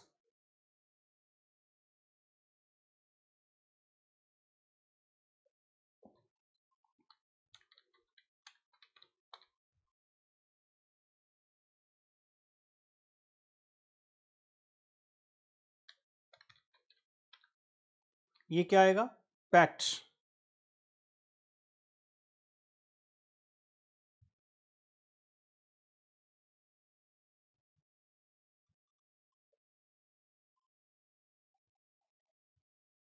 प्रेफरेंस डिविडेंड, एक मिनट देखूं कितना आएगा बेटा। प्रेफरेंस डिविडेंड देखूं बेटा एक बार कितना आएगा, एक बार देखने दो मुझे। 12% ऑफ 2 लाख, 12% ऑफ 2 लाख तो 24,000 होना चाहिए ना, 24,000।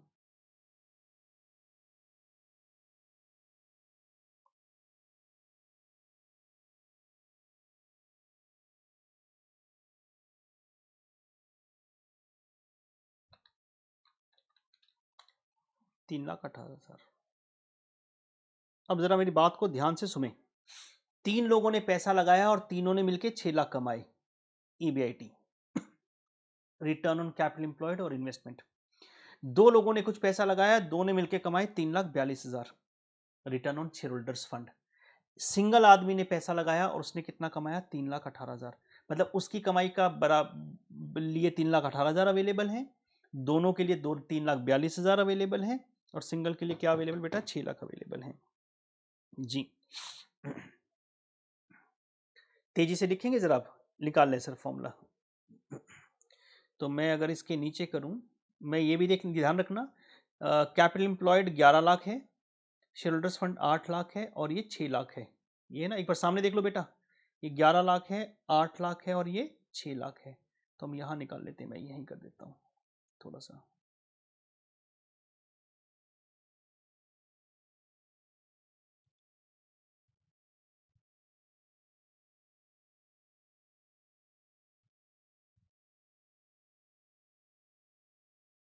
EBIT divide by capital employed. भाषा में बोलना इसको, 11 लाख रुपए लगाए और 6 लाख कमाए। सर इसमें टैक्स का इफेक्ट भी दिखा सकते हैं, उसकी चर्चा मैं फिर से कह रहा हूं, अभी कुछ नहीं करेंगे, बाद में देखेंगे जो करना है, बाद में देखेंगे। आप ये मानो जी, ये कन्वेंशनल तरीका यही होता निकालने का, 54.55। सर एक बार भाषा में बोलो ना, रीड करो ना, 11 लाख रुपए लगाए और 6 लाख कमाए, 11 लाख रुपए लगाए और 6 लाख कमाए, return on capital employed.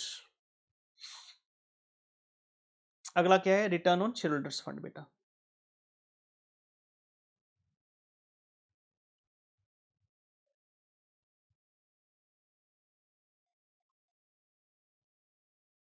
Return on share holders fund,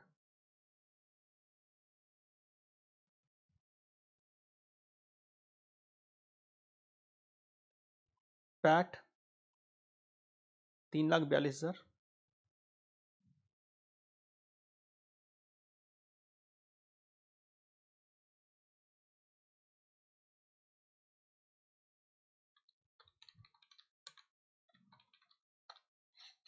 42.75।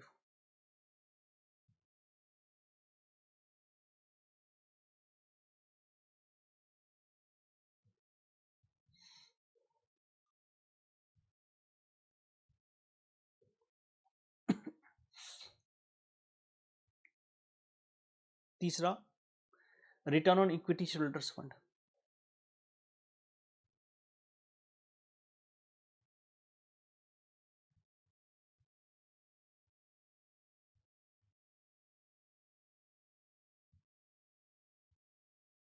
Return on equity shareholders fund, तो आप क्या करेंगे, इज इक्वल टू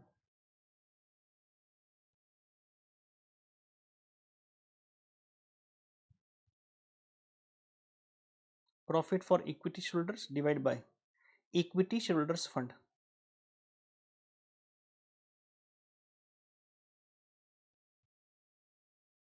और प्रॉफिट फॉर इक्विटी शेयरहोल्डर्स कितना है बेटा, 3,18,000, और उनके पैसे लगे 6 लाख, मतलब 6 लाख रुपए लगाकर 3,18,000 रुपये कमाए।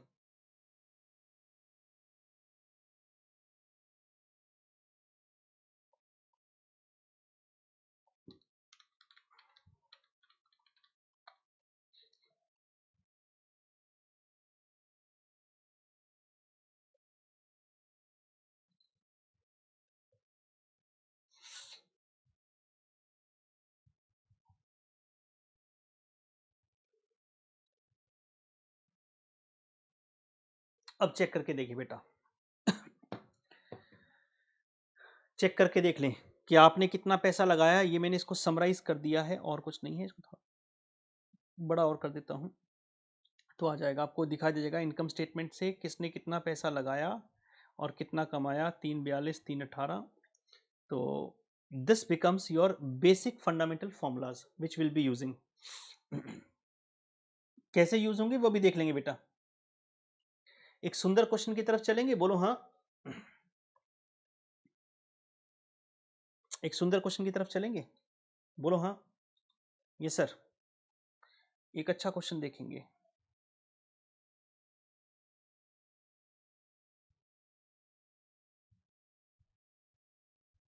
क्वेश्चन नंबर आए बेटा, क्वेश्चन नंबर आए, क्वेश्चन नंबर 3 पेज नंबर 4।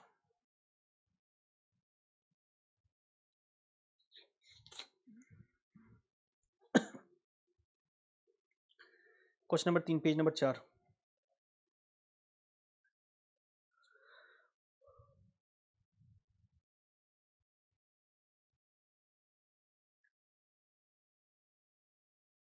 एक बार आप पढ़ेंगे, एक बार आप पढ़ेंगे, मैं बड़ा कर रहा हूं, 1 मिनट के लिए आप पढ़िएगा सिर्फ इसको,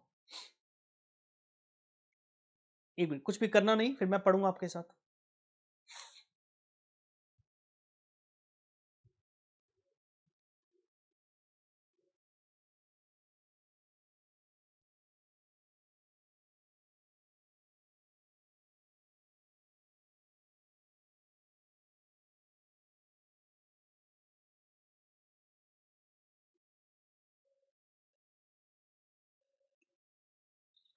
की पॉइंट्स को हाईलाइट कर लीजिएगा बेटा।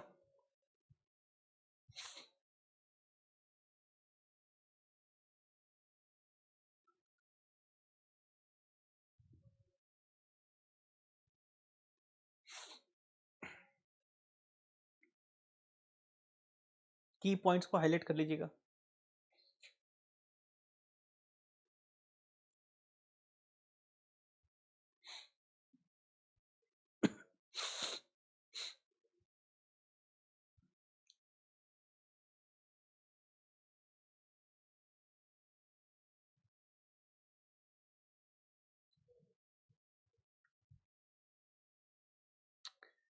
देखिए जरा क्या करने वाले हैं। Company earns a profit of 3 lakh per annum, और बहुत ध्यान से लाइनों को पढ़ रहा हूं मैं अब। Company earns a profit of 3 lakh per annum after meeting it's interest liability of 1,20,000 on 12% debentures. 3 lakh रुपए क्या है बोलो। Company earns a profit of 3 lakh per annum after meeting it's interest liability of 1,20,000 on 12% debentures. तो ये क्या दिए 3 लाख पता है, 3 लाख इंटरेस्ट के बाद हैं, तो 3 लाख रुपए बन गए सर क्या, ईबीटी। क्या बन गए, ईबीटी। और इंटरेस्ट का अमाउंट कितना है 1,20,000। रेट ऑफ इंटरेस्ट है 12। क्या डिबेंचर निकाल सकते हो? बोलो हाँ। क्या डिबेंचर निकाल सकते हो? बोलो हाँ। अगर 1,20,000 का इंटरेस्ट है और परसेंटेज 12 है तो आप एक काम कर सकते हैं, मैथमेटिक्स करना चाहे तो वैसे कर लीजिएगा, X amount of debenture into 12% is equal to 12 lakh. X%, X amount of debentures, हमें डिबेंचर्स नहीं पता, एक्स है let suppose, into 12% is equal to amount में कितना आता है 1,20,000। मैं इतना तो अज्यूम करता हूं कि आप समझ पाएंगे, अगर 12% का इंटरेस्ट 1,20,000 है, रिवर्स कैलकुलेशन करनी हो तो क्या मैं एक्स निकाल सकता हूं? डिबेंचर 10 लाख आएंगे सर, कैसे? 1,20,000 divide by 12%, 1,20,000 divide by 12 sir कैसे आया? X amount of debenture into 12% is equal to 1,20,000. Can I say that x would be equal to what? 1,20,000 divided by 12%. Debenture कितने आ गए? 10 लाख। दिमाग में बिठा लीजिएगा इसको, 10 lakh debenture 10 lakh. Tax rate is 50%। The number of equity shares of 10 each are 80,000। तो equity share capital कितना बन गया बेटा? 8 लाख। इक्विटी शेयर कैपिटल कितना बन गया? 8 lakh. Retained earning 12 lakh. Retained earning 12 lakh. अब मैं आगे पढ़ रहा हूं, इसका मतलब मेरा एग्जिस्टिंग स्ट्रक्चर समझे क्या है। एग्जिस्टिंग स्ट्रक्चर है 10 लाख रुपए के डिबेंचर। सर कैसे आए? 1,20,000 डिवाइड बाय 12%, क्योंकि x amount of debenture into 12 is 120। हमने उसका रिवर्स कैलकुलेशन किया। नंबर ऑफ इक्विटी शेयर कैसे आए? 10 रुपए का शेयर 80,000 शेयर 8 लाख और रिटेन्ड अर्निंग 12 लाख। मेरा कैपिटल एम्प्लॉयड पूछूं तो कितना आएगा बेटा? मैं अगर आपसे कैपिटल एम्प्लॉयड पूछूं तो कितना आएगा? सर कैपिटल एम्प्लॉयड आएगा 10 lakh plus 8 lakh plus 12 lakh. 10 plus 8 10 plus 8 18 plus 12 12 lakh, 30 lakh is the capital employed. अच्छी बात है। ईबीटी अगर 3 लाख है, ईबीटी अगर 3 लाख है और 1,20,000 इंटरेस्ट है तो ईबीआईटी निकाल सकते हैं। अब ऐसी बातों के लिए भाई ज्यादा ब्रेन मत लगाना, कहीं खत्म हो जाए। ईबीटी 3 लाख है, इंटरेस्ट का अमाउंट 1,20,000 है, क्या ईबीआईटी निकाल सकते हैं? बोलो हाँ। हाँ, मैं लिखते हुए सब लिखवाऊंगा, जो वर्बली कर सकते हैं I want them to get more stronger. 3 lakh भाई कुछ ईबीआईटी था, उसमें से 120 इंटरेस्ट माइनस किया तो ईबीटी आया 3 लाख। तो can I reverse calculate? Yes sir. कितना आएगा? 4,20,000। तो my EBIT would be 4,20,000। Capital employed कितना आया? 10 plus 8 plus 12, 10 lakh plus 8 lakh plus 12 lakh, 10 plus 8 plus 12 30। तो 4,20,000 EBIT, 4,20,000 EBIT divide by 30 lakh capital employed. Rate ROI आएगा 14%। सर मांगा तो नहीं है, मैं निकाल रहा हूं ना, नहीं मांगा नहीं मांगा, इट्स ओके, मैं अपनी जनरल नॉलेज के लिए निकालने की कोशिश कर रहा हूं कि आरओआई आएगा 14। सर कैसे आएगा? अभी आ जाएगा, थोड़ी देर में लिखेंगे तब आ जाएगा, नहीं तो कि ईबीटी दिया था। सर आपको क्या पता ईबीटी है? इंटरेस्ट के बाद है, तो ईबीटी था 1,20,000, ईबीआईटी 4,20,000 डिवाइड बाय 30 लाख। जी sir. The company proposes to take up expansion scheme for which some of 4 lakh is required. 4 lakh रुपए और चाहिए। इट इज एंटीसिपेटेड, अब मैं आगे पढ़ने से पहले 4 लाख और चाहिए। चाहे आप इक्विटी शेयर से पैसा रेज करो, चाहे आप डिवेंचर से पैसा रेज करो, दोनों ही केस में कैपिटल इंप्लॉयड बढ़ने वाला है। भाई अभी 30 लाख है ना capital employed, 10 lakh plus 8 lakh plus 12 lakh, 4 lakh रुपए और चाहिए। चाहे इक्विटी शेयर्स की फाइनेंसिंग करो, चाहे डिबेंचर्स की फाइनेंसिंग करो, क्या दोनों ही केस के अंदर, क्या दोनों ही केस के अंदर कैपिटल इंप्लॉयड बढ़ने वाला है? बोलो हाँ। दोनों ही केस के अंदर कैपिटल इंप्लॉयड बढ़ने वाला है। यस, दोनों ही केस में कैपिटल इंप्लॉयड बढ़ेगा ना। 34 लाख होगा। फर्क कितना होगा? अगर डेट से रेज करोगे तो क्या हो जाएगा? अगर डेट से रेज करोगे तो इंटरेस्ट आ जाएगा नया, और अगर इक्विटी शेयर से रेज करोगे तो नए शेयर्स आ जाएंगे। उतना ही फर्क होगा ना। यही तुम्हारा बेसिक क्लास का पर्पस था आज, कि 4 लाख रुपए हैं, एग्जिस्टिंग कंपनी का एग्जांपल है। एग्जिस्टिंग कंपनी में 30 लाख के कैपिटल इंप्लॉयड ऑलरेडी हैं, 4 लाख रुपीज या 4 लाख रुपए और चाहिए। मैंने सोर्स आपको भी बताया नहीं है, लेकिन ये पता चल गया है कि अगर इक्विटी शेयर से रेस करेंगे तो नंबर ऑफ शेयर्स बढ़ जाएंगे, अगर डिबेंचर से रेस करेंगे तो इंटरेस्ट एडिशनल आ जाएगा। पुराना तो आना ही आना है, पुराना तो आना ही आना है। अब आगे की लाइन है जो इसकी बैकबोन लाइन है, which is the most important line of this question. उस लाइन को देखिए sir. It is anticipated, it is anticipated, माना जा रहा है that after expansion company will be able to achieve the same return on investments, company will be able to earn same return on investment। इसका मतलब ROI percentage में नहीं बदलेगा, पहले जितना परसेंटेज कमाते थे उतना अब भी कमाओगे। अब जरा भावना को समझें या फीलिंग को समझें।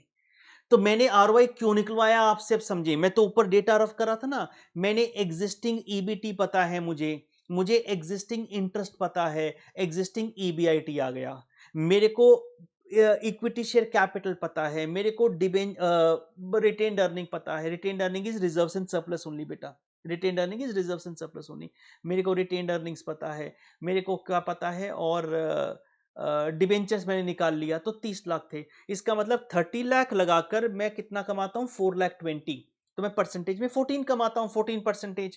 अगर वो कहता है it is anticipated to able same ROI, 14% same रहेगा। भाषा में बोले, फॉर्मूले का रट्टा नहीं मारना है कि 30 लाख लगाकर 14% कमाते हैं, जब 34 लाख हो जाएगा, 34 लाख, 34 लाख कैसे होगा, 30 lakh plus 4 lakh, 30 lakh plus 4 lakh, no matter how you raise money, the capital employed will become 34 lakh, the capital employed will become 34 lakhs only है। हाँ, 30 lakh plus 4 lakh, 34 lakh into 14 percentage, what would be my rate of return, 34 lakh into 14 percentage, my new EBIT would be 4 lakh 76।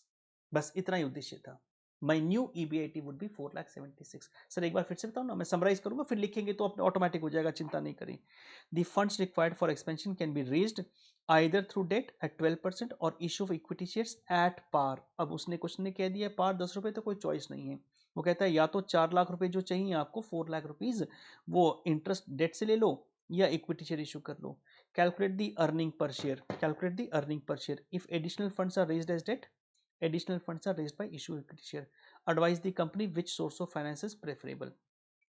अब मैं backward calculation कर रहा हूं, मुझे क्या निकालना है, ईपीएस।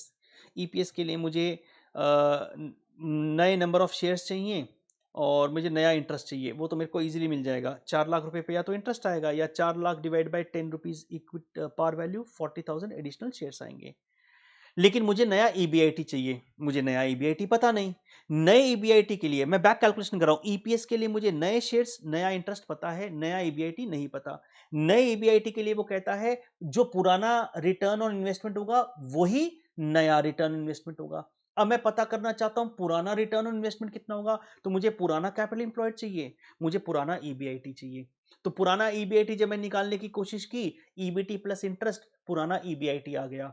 मैंने पुराना कैपिटल इंप्लॉयड निकालने की कोशिश की, डिबेंचर्स जो मैंने मैथमेटिकल कैलकुलेशन से निकाले, 1,20,000 divide by 12% plus equity share capital plus the retained earnings reserve surplus, मेरे पास पुराना कैपिटल इंप्लॉयड आ गया। तो अब मैं मिक्स कैसे करूंगा, बीच के लिंक को देखो, पुराना ईबीआईटी, पुराना कैपिटल इंप्लॉयड, पुराना आरओआई, पुराना आरओआई इज इक्वल टू नया आरओआई, नया ROI into new capital employed would be new EBIT. Flow को समझ गए हैं कि भाई साहब उल्टा चलता तो भी ये आता, तो पुराने से आता आता आता आता नए पे आ गया।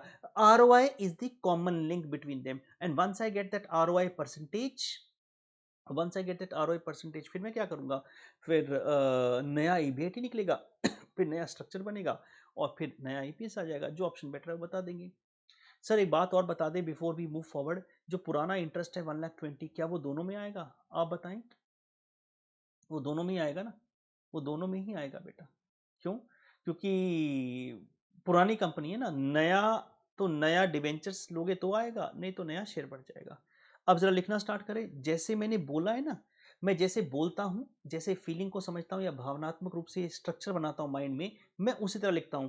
इसका मतलब रट्टा नहीं मारते हैं, ये फॉर्मेट ऐसा फॉर्मेट यहां लिख दें वहां, वो तो रट्टा मार रहे हो आप, वो गायब हो जाएगा, वो आज नहीं तो कल गायब हो जाएगा भाई साहब, गायब होना तय है।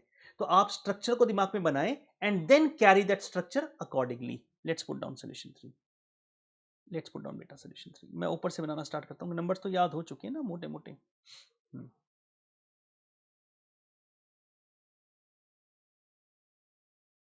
देखिए बेटा, एग्जिस्टिंग ईपीटी,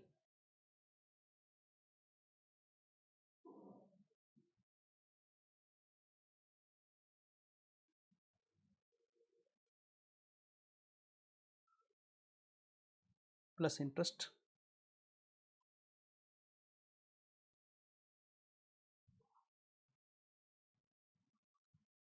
ये क्या दे देगा, existing EBIT.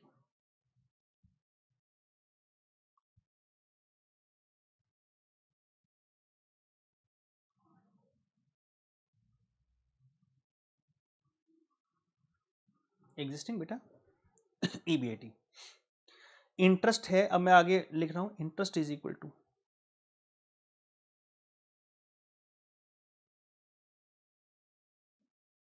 1,20,000 which is 12% debentures.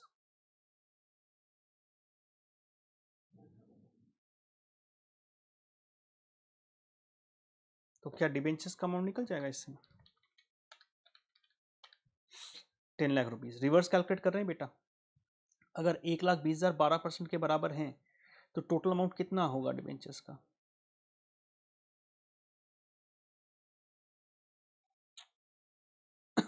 10 lakh.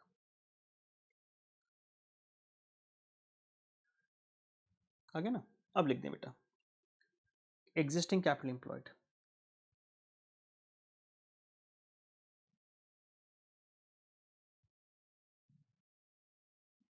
Sir हमें एग्जिस्टिंग कैपिटल एम्प्लॉयड क्यों चाहिए, क्योंकि इसके बिना मेरा एग्जिस्टिंग आरओआई नहीं आ सकता, और जब तक मेरा एग्जिस्टिंग आरओआई नहीं आ सकता बेटा, नया आरओआई नहीं आ सकता जी।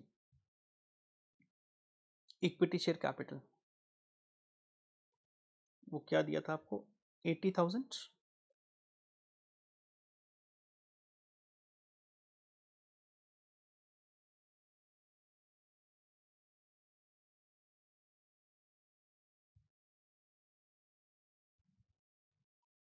प्लस रिटेन्ड अर्निंग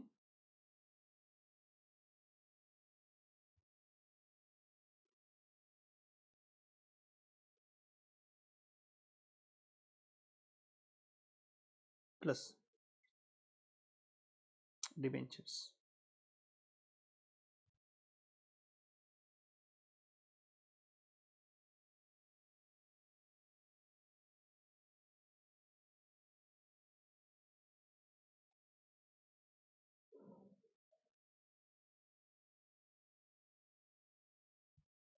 जो क्या बेटा एग्जिस्टिंग कैपिटल एम्प्लॉयड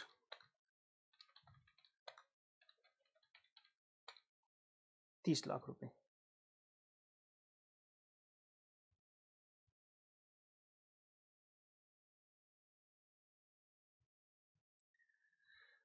यह आ गया 30 लाख रुपए। अब मैं क्या निकालूंगा बेटा, एग्जिस्टिंग आरओआई, फॉर्मूला लिख लीजिएगा,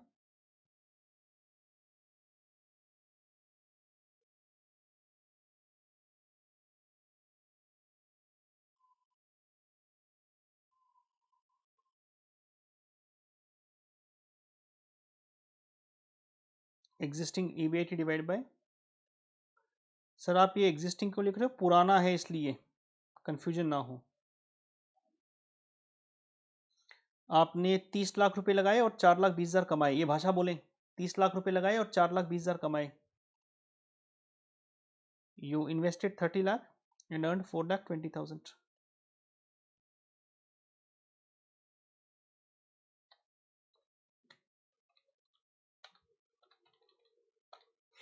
14%।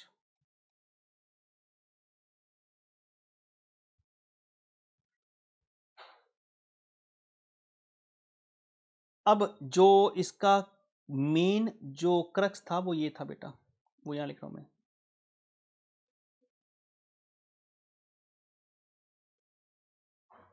न्यू आरओआई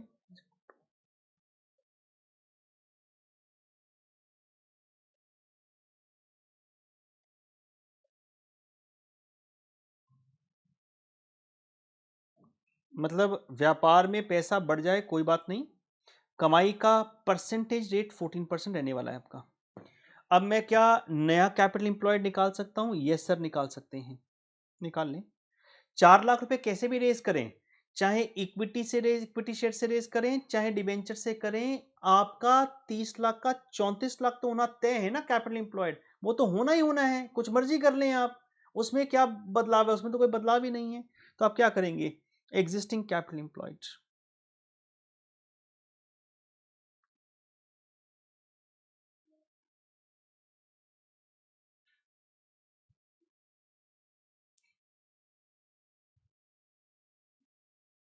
कितना था वो? 39 प्लस।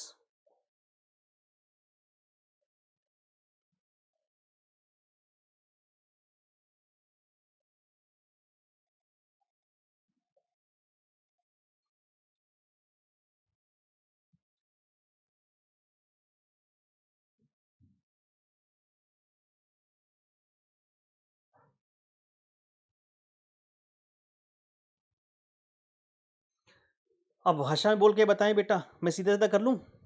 नई कमाई का रेट 14%, नया इन्वेस्टमेंट 34 लाख। नई कमाई का रेट 14%, नया इन्वेस्टमेंट 34 लाख। नई कमाई का रेट 14%, नया कमाई का रेट इज 14% और नया इन्वेस्टमेंट 34 लाख। तो क्या मैं न्यू ईबीआईटी निकाल सकता हूं? बोलो यस।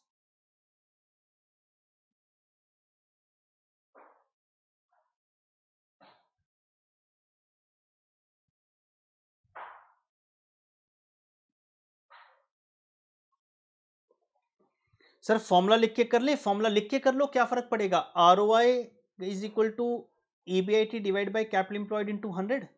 आर ओ आई 14 है, 100 इधर आ जाएगा, ईबीआईटी निकल जाएगा, न्यू ईबीआईटी। उसमें क्या है, मैं भाषा में बोल रहा हूँ। अगर इतना भी नहीं बोल पाएंगे फिर तो भाई साहब हमें सोचना पड़ेगा ना, चार्टर्ड अकाउंटेंट साहब। हम्म।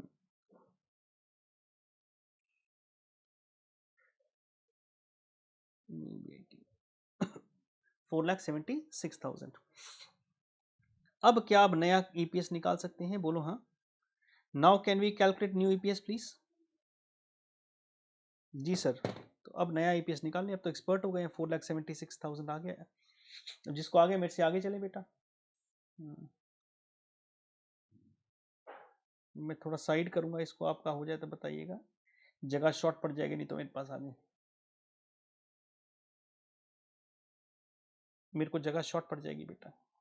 4,76,000 आ गया, ध्यान रखना। एग्जिस्टिंग इंटरेस्ट आएगा ही आएगा। सर नए का एक बार इंटरेस्ट रेट दिखाओ ना, नए का एक बार इंटरेस्ट रेट दिखाओ। नए का इंटरेस्ट रेट 12%। पुराना भी 12 था, तो हम अलग अलग दिखा देंगे, हमें फर्क नहीं पड़ेगा कोई, अलग अलग दिखा देंगे बेटा। हाँ जी, मैं बना लूँ। New R O I is equal to existing R O I is equal to this, मैं बना लूँ बेटा? यस।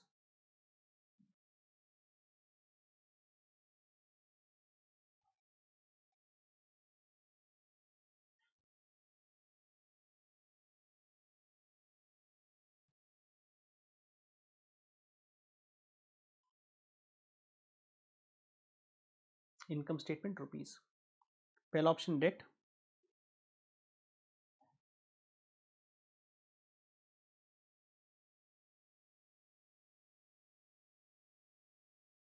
दूसरा option equity share capital. EBIT अभी आया आपका 4,76,000।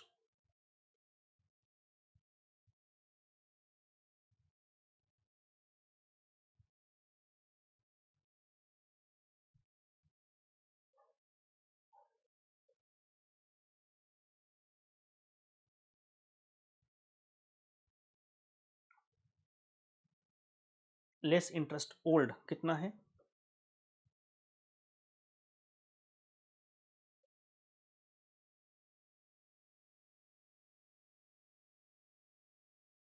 न्यू 4 लाख रुपीज रेज किए थे ना, 4 लाख रुपए, ये सर कितने रेट पे? 12% पे।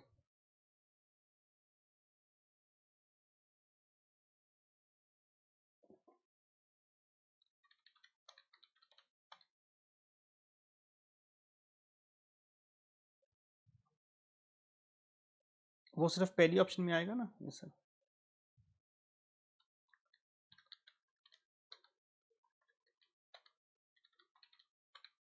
EBT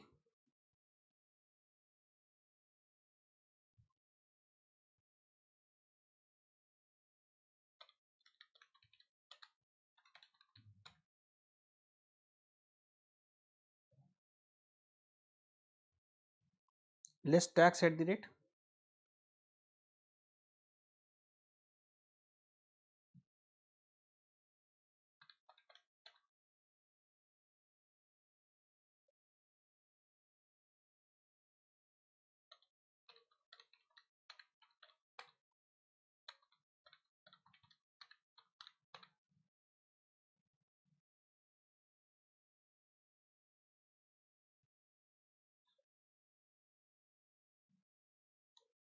PAT.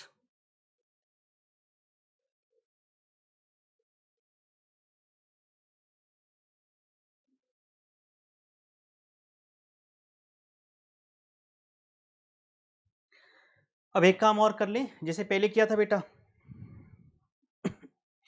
एक काम और कर लें जैसे पहले किया था। क्या सर? थोड़ी देर पहले किया था number of equity shares, number of equity shares वो भी निकाल लें। जी सर।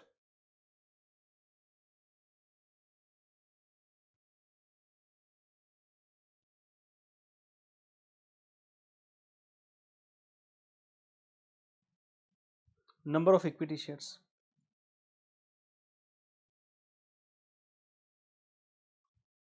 एग्जिस्टिंग कितने थे सर? दिखाए ना एक बार। क्या दिखाऊं नालायक? ये थे ना एग्जिस्टिंग, देखो ये 80,000। ये देखो ना एग्जिस्टिंग कितने थे? 80,000। और नए कितने आएंगे? उसने पार पे इशू करने के लिए कहा है, पार पे 10 रुपए पर, मतलब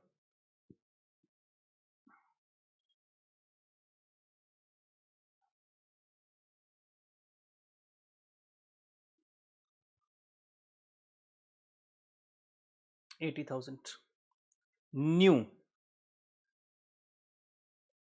और इक्विटी शेयर में कितने आएंगे सर?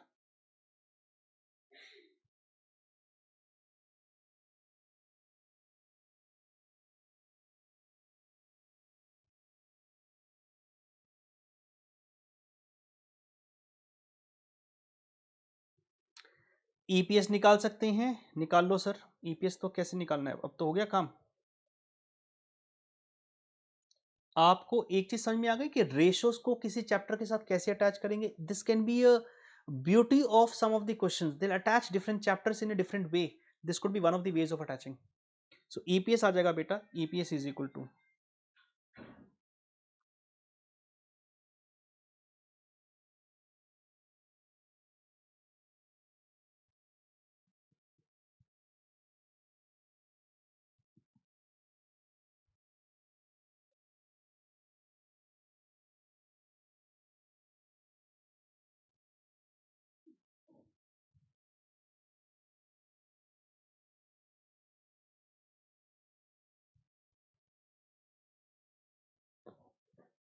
लो जी लो सर, निकाल दें।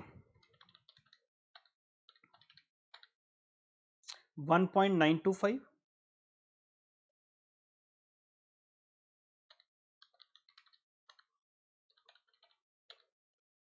1.483।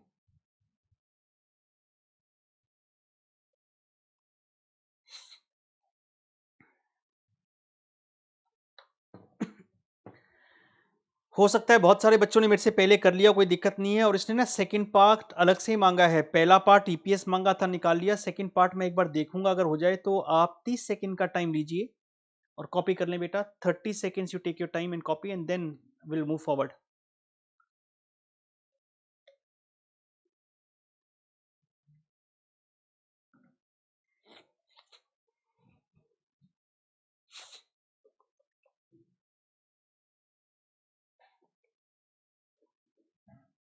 सेकंड पार्ट देखूं? देखिए सर क्या मांगा है। अलग से मांगा है तो वैसे आंसर देंगे। Advise the company, second part, advise the company as to which source of finance is preferable. तो कौन सा होगा बेटा? जिसका ईपीएस बेटर आया है। सर अभी तक ईपीएस पे फैसला ले रहे हैं? यस बेटा, अभी तक ईपीएस पे फैसला ले रहे हैं। तो नीचे लिख दें इसके। सेकंड पार्ट में लिखिए बेटा, it is advisable to raise money from debt since it gives highest EPS.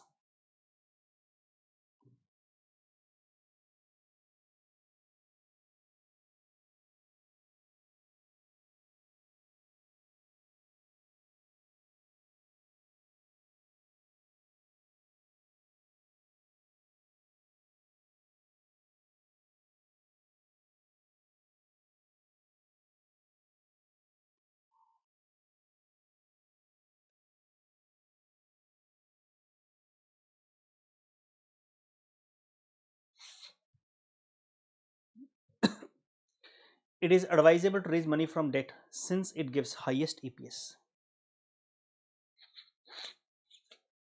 और प्रॉपर लिखना है, पूरे तरीके से लिखना है बेटा।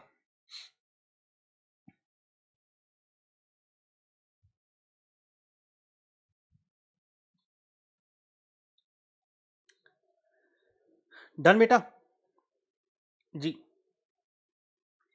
अब एक जो नया कॉन्सेप्ट है वो मुझे लग रहा है या तो अगले सेशन में देख लेंगे उसको, क्योंकि टाइम लगेगा उसको फ्लो बनाने में, फिर करने में, क्वेश्चंस आएंगे नहीं, फिर आप हलचल मचाओगे। तो एक फ्लो में तो अब आ गए हैं ना, सबके सब फ्लो में आ गए हैं। और मैं ये अज्यूम भी कर पा रहा हूं, मुझे बताना, मैं मन से सोच रहा हूं जो ठीक सोच रहा हूं क्या, कि आप अपने आप ही सब कुछ कर रहे हैं। आपको सिर्फ एक लगता है कि शायद टीचर साइड में हो, शायद वो खड़े हों तो बता रहे हों, बट मैं फ्रैंकली बता रहा हूं, ये क्वेश्चन भी जब किया होगा ना आपने, अपने आप ही किया होगा। बीच में कोई जिटर इधर उधर आ गया होगा या न्यूमेरिकल मिस्टेक हुई होगी, वरना मिस्टेक नहीं हुई। इसका मतलब मैं चाहता हूं क्या, क्योंकि आप एक लेवल अप बढ़ रहे हैं, अपने आप स्वयं खड़ा होना सीख जाएं। हम तो हैं ही पीछे, तो आपके पास नंबर तो है ही, अगर बाय चांस कोई अजीब सा डाउट आए। अब कोई ऐसी चीज नहीं पूछना जो बिल्कुल सब्जेक्ट से हटके, वो बड़ा बड़ा भयंकर काम हो जाता है समझाने में। कोई इससे रिलेटेड हो, कुछ ऐसा हो, कुछ आए। वैसे तो मैं बहुत चीज़ें बोलता हूँ कि ये यहाँ करेंगे, ऐसा कर सकते हैं, वैसा देख सकते हैं, तो मैं काफ़ी चीज़ें बोलता हूँ। तो I am assuming you are getting that speed, so objective is we are getting comfortable on the speed, and I think you would be comfortable. मैंने पिछले सेशन में भी आपको देखा था कि आप बहुत तेजी से आंसर कर रहे थे, स्लो में ही था, और देखा मतलब भावना के साथ फ्रीज कर पाता था। और मैं आज भी एज्यूम कर रहा हूँ ये, मैं आपसे इंटरेक्ट ना भी करूँ अगर चैट बॉक्स में, या ना भी ऐसे बोलूँ, तो मुझे पता है कि आप अपने आप कर रहे हैं, क्योंकि हमें उस लय तक जाना है जिसमें, तो विल मूव फॉरवर्ड। और फ्लो हम ऐसा ही बनाएंगे, ये आप मुझ पे छोड़ेंगे कौन सा चैप्टर मैं कहाँ लूंगा, ये चीजें आप मुझे बाध्य नहीं करेंगे। बाध्य मतलब you will not bind me that which chapter you cover when, ये ऐसा हो वैसा हो। I have my own way of teaching, I told you in the beginning of the introduction class also, this is own way of teaching and I go accordingly. और मुझे जहां जो attach करना है मैं अकॉर्डिंगली अटैच करूंगा, जो question लेना है। अब आप में से ये मत कह देना सर कभी पहला क्वेश्चन लेते हो, कभी नीचे आ जाते हो, कभी बीच में आते हो, कभी दाएं आते हो, कभी बाएं आते हो। हम कुछ खाने जाते हैं, खा के आते हैं, पता ही नहीं चलता हमें कौन सा क्वेश्चन कर रहे हैं। कम से कम पहले के बाद दूसरा, दूसरे का तीसरा करा करो ना। तो भाई साहब ऐसा है, मेरे को अपनी आदत है करने की, मैं चाहता हूं कि आप अलग अलग तरीके से घूमना फिरना सीखे क्वेश्चंस के अंदर। तो वो एक हैबिट होनी चाहिए, so that we are prepared for any kind of adverse event also. और मैं क्लास में जोश में भलाई आता हूँ, चिल्लाता नहीं हूँ, वो समझे कि गुस्सा क्यों कर रहे हो। गुस्सा नहीं कर रहा हूँ भाई, अब चेहरा ऐसा है, बॉडी लैंग्वेज मतलब ऐसा, तो क्या करें उसको, सुंदर भगवान ने नहीं बनाया, नहीं बनाया, नालायक। वो सिर्फ ऑब्जेक्टिव होता है कि आए, मुझे ऐसा लगता है कि आप सामने, मैं फ्रैंकली बताऊं मुझे क्या लगता है, क्या लगता है, कोई नालायक सामने बैठा है और वो ऐसे कर रहा है, अच्छा ये कैसे क्वेश्चन हो रहा है, तो वो एक्सप्रेशन अपने आप आ जाता है। कोई बैठा नहीं है सामने, ये वैसे मैं अज्यूम कर रहा हूँ, आप समझ लो ना, टीचर सामने हमें डांट रहा है, बस ये मान लो डांट रहा है, और डांट रहा है तो अच्छा ही डांट रहा होगा, ऐसे मान लिया करो। मैं डांटता मैं किसी को भी नहीं हूँ, इट्स नॉट, गुस्सा तो मुझे खुद पर भी नहीं आता भाई, तो आप पे तो क्या आएगा, छोड़ो उसको। तो अब कई फ्लो में आ चुके हैं हम, और अच्छे से चल रहे हैं, तो इससे कई चीज़ें टेस्ट भी हो रही हैं कि हाँ हम अपने आप कर सकते हैं। आपका मैं हाथ पकड़ के चल ही रहा हूँ, धीरे धीरे करके हाथ छूट भी जाए तो ऐसा छूटेगा नहीं, कि कनेक्शन तो कहीं ना कहीं बन चुका है, वो पक्का है। हमने आज जो किया उसको अगर मैं समराइज करूं, तो मेजर जो काम था, हमने एग्जिस्टिंग कंपनी को पकड़ा। पहली गलती नहीं करना, लिखना हो तो शर्म नहीं आना, किसी चीज को, हर चीज को लिखा करो ऊपर नीचे जहां मर्जी, क्योंकि एग्जाम के टाइम में याद आ पाना मुश्किल हो सकता है। कि एग्जिस्टिंग कंपनी का केस हो, एग्जिस्टिंग कंपनी का केस हो, और पुराना इंटरेस्ट आएगा ही आएगा। अगर नया डेट लेंगे तो नया इंटरेस्ट आ जाएगा, नहीं तो नंबर ऑफ शेयर बढ़ जाएंगे। उसके बाद इस चैप्टर में अभी तक के जो रेशियोज यूज होने वाले थे, अभी तक के जो रेशियोज और भी होंगे, देखेंगे आगे। अभी तक के जो रेशोज, आप है ना आगे मत जाया करो, आप चला करो, मैं अपने आप ले जाऊंगा, फिर एंड में समराइज कर देंगे क्या क्या कहां कहां किया है। अभी तक के जो रेशोज थे, return on investment, capital employed 3 लोगों का इन्वेस्टमेंट, 3 लोगों की कमाई। Return on share holders fund, 2 लोगों का इन्वेस्टमेंट, 2 लोगों की कमाई। और सिंगल इन्वेस्टमेंट इक्विटी शेयरहोल्डर्स, एक का इन्वेस्टमेंट, एक की कमाई। ये जो क्वेश्चन किया, ये सुंदर क्वेश्चन था। फ्लो में अगर याद करते तो क्या था, मैं पीछे मुझे ईपीएस निकालना है, मैं ऊपर से फ्लो बनाता हूं क्या, existing EBIT, existing capital employed, existing ROI. Existing ROI is equal to new ROI. New ROI into new capital employed is equal to new EBIT. New EBIT will give me new EPS. तो existing ROI, existing will become equal to new ROI, नया capital employed, नया EBIT और नया EPS, और जिसका EPS ज्यादा वो हम सेलेक्ट करेंगे। चले आगे, मैं 2 मिनट अब आपसे चर्चा कर लूं, जो मेरा रेगुलर का विषय, इस सब्जेक्ट से रिलेटेड कैपिटल स्ट्रक्चर के क्या प्रैक्टिकल लाइफ में कंपनियां सोचती हैं उसके बारे में। और मैं फिर से कह रहा हूं, ये हमारा सौभाग्य है कि जिन जिन कंपनियों की बात करते हैं उनकी ही कोई ना कोई न्यूज आ जाती है। मैं हो सकता है कभी क्लास में न्यूज ना भी डिस्कस कर पाऊं, लेकिन मैं आपका फ्लो तो बना जाऊंगा, जब तक डिस्कस करूंगा तब तक फ्लो बन जाएगा। मैंने शायद आपके साथ वेदांता की बात की होगी। बोलो हाँ, बोलो नालायक हाँ। अगर आपने आगे पीछे क्लासेस किए तो बात अलग है, नहीं तो कहीं ना कहीं वेदांता की पक्का बात की होगी, बीपीसीएल की भी बात की होगी। बोलो हाँ। अब वो कंपनी जब मुझे बताएं, वो कंपनी बेटा जब अक्वायर करना चाहेगी या अक्वायर करेगी बीपीसीएल को, वेदांता, क्या उसको फंड्स की जरूरत पड़ेगी? बोलो हाँ, बोलो ना। फंड्स की जरूरत पड़ेगी। और फंड्स की जरूरत पड़ेगी तो क्या उसे ये फैसला लेना पड़ेगा कि इक्विटी से रेज करें या डेट से रेज करें या इक्विटी प्लस डेट से रेज करें? हमें बताएंगे नहीं उन्होंने क्यों फैसला लिया है। उनका मैनेजमेंट कहीं एक काम कुछ तो ऐसा करता होगा, करता होगा। बोलो हाँ। हाँ देखेंगे सर, दिखा दो ना, बोल रहे हो तो सोच समझ के बोल रहे हो। पता है, पता क्या, मेरे को ये थोड़ी पता था नालायक की न्यूज आएगी और अभी आएगी। बताओ, कमाल हो गया एकदम। मतलब ये तो कमाल ही हो गया आपका एकदम। हाँ दिखाएं जी, दिखाएं। ये आ जाओ जी, इसमें आ गए, वेदांता साहब आ गए। देखें, Vedanta to raise 8 billion for BPCL. Billion क्या होता है सर? बिलियन होता है बिलियन, जैसे मिलियन होता है वैसे बिलियन होता है, नालायक। $1 billion is I think around 7,500 crore. आप अपनी कैलकुलेशन कर लीजिएगा, हम उस चर्चा में जाएंगे तो भटक जाएंगे। मैं जो पढ़ाना चाहता हूं उसने, माइनिंग कॉन्ग्लोमरेट, मैंने आपको पहले भी कहा था ना, कॉन्ग्लोमरेट, ये शब्द भी आपको थोड़े थोड़े पकड़ने हैं अब, जिससे कि आपको अच्छा लगेगा कभी न्यूज पढ़ोगे। मेरे साथ पढ़ो या अपने आप पढ़ो। कुछ बच्चे तो नालायक चले जाते होंगे या सोचते होंगे क्या न्यूज का करना है। मैं फिर से कह रहा हूं, आपको लगता होगा, कोई दिक्कत नहीं है। आप सीए बनने के बाद अगर आप अपने आप को अपडेट नहीं रखते हो, आप स्वयं देख लेंगे कहां खड़े होते हैं। तो पढ़ाई एक जगह है, वो अपना है, उसके बाद 2 4 5 मिनट ऐसे देखे, धीरे धीरे करके फ्लो में आ जाया करो, फिर देखना। और कभी कोई वेदांता की बात करे, कभी कोई बीपीसीएल की बात करे, डिसइन्वेस्टमेंट की बात करे, and you just see the expression on your face, that is exactly the confidence. इससे फर्क नहीं पड़ता है कि मैं 16 दिसंबर को रीड कर रहा हूं तो मैं सर 6 महीने बाद देख रहा हूं तो इस न्यूज का क्या रेलेवेंस है। It does not make a difference. News is news, habit is habit. हो सकता है कोई 3 4 महीने बाद देख रहा हो, 2 महीने बाद देख रहा हो, it does not make a difference to them. News is a news, that means you form that habit of reading, that is important. और ये हो सकता है आगे भी कहीं काम आए, किसको पता है। तो मैं तो सिर्फ ये बता रहा था, बिलियनियर अनिल अग्रवाल, नाम इनका भी अब आपको फेमस हो जाएगा जैसे मुकेश अंबानी जी का है। और Vedanta group plans to raise as much as $8 billion through a mix of debt and equity. Mix of debt and equity. Can you see that plan? इसका मतलब ये कौन सा प्लान चूज कर रहे हैं? डेट इक्विटी का। इन्होंने भी क्या हमारी तरह कैलकुलेशन की होगी? ऐसे नहीं की होगी, लेकिन की तो होगी ना।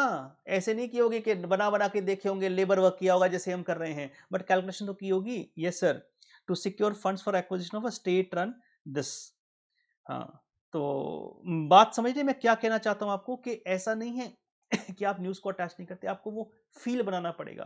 That feel has to be there. हर चीज में आपको लय बनाना पड़ेगा, हर चीज के साथ आपको सब्जेक्ट को अटैच करना पड़ेगा, and then see the beauty of the subject. मतलब आप ये देखेंगे कि कितना सुंदर सब्जेक्ट है ये, उसको देख पाएंगे। अच्छा, अब एक न्यूज मैंने आपको और बात की होगी, अब ये नहीं कहना कि सर आपने वही वही कंपनियां पड़ी पकड़ी जो आनी थी, मेरे को पता नहीं था 4 दिन पहले।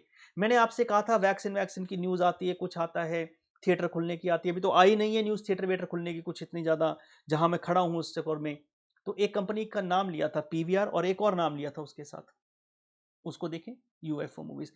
कई बार तो ऐसा भी होगा कि शायद आप मेरे साथ साथ सिर्फ कंपनियों के नाम ही पढ़ना सीखोगे, तो कम से कम कंपनियों के नाम तो जानना सीखोगे।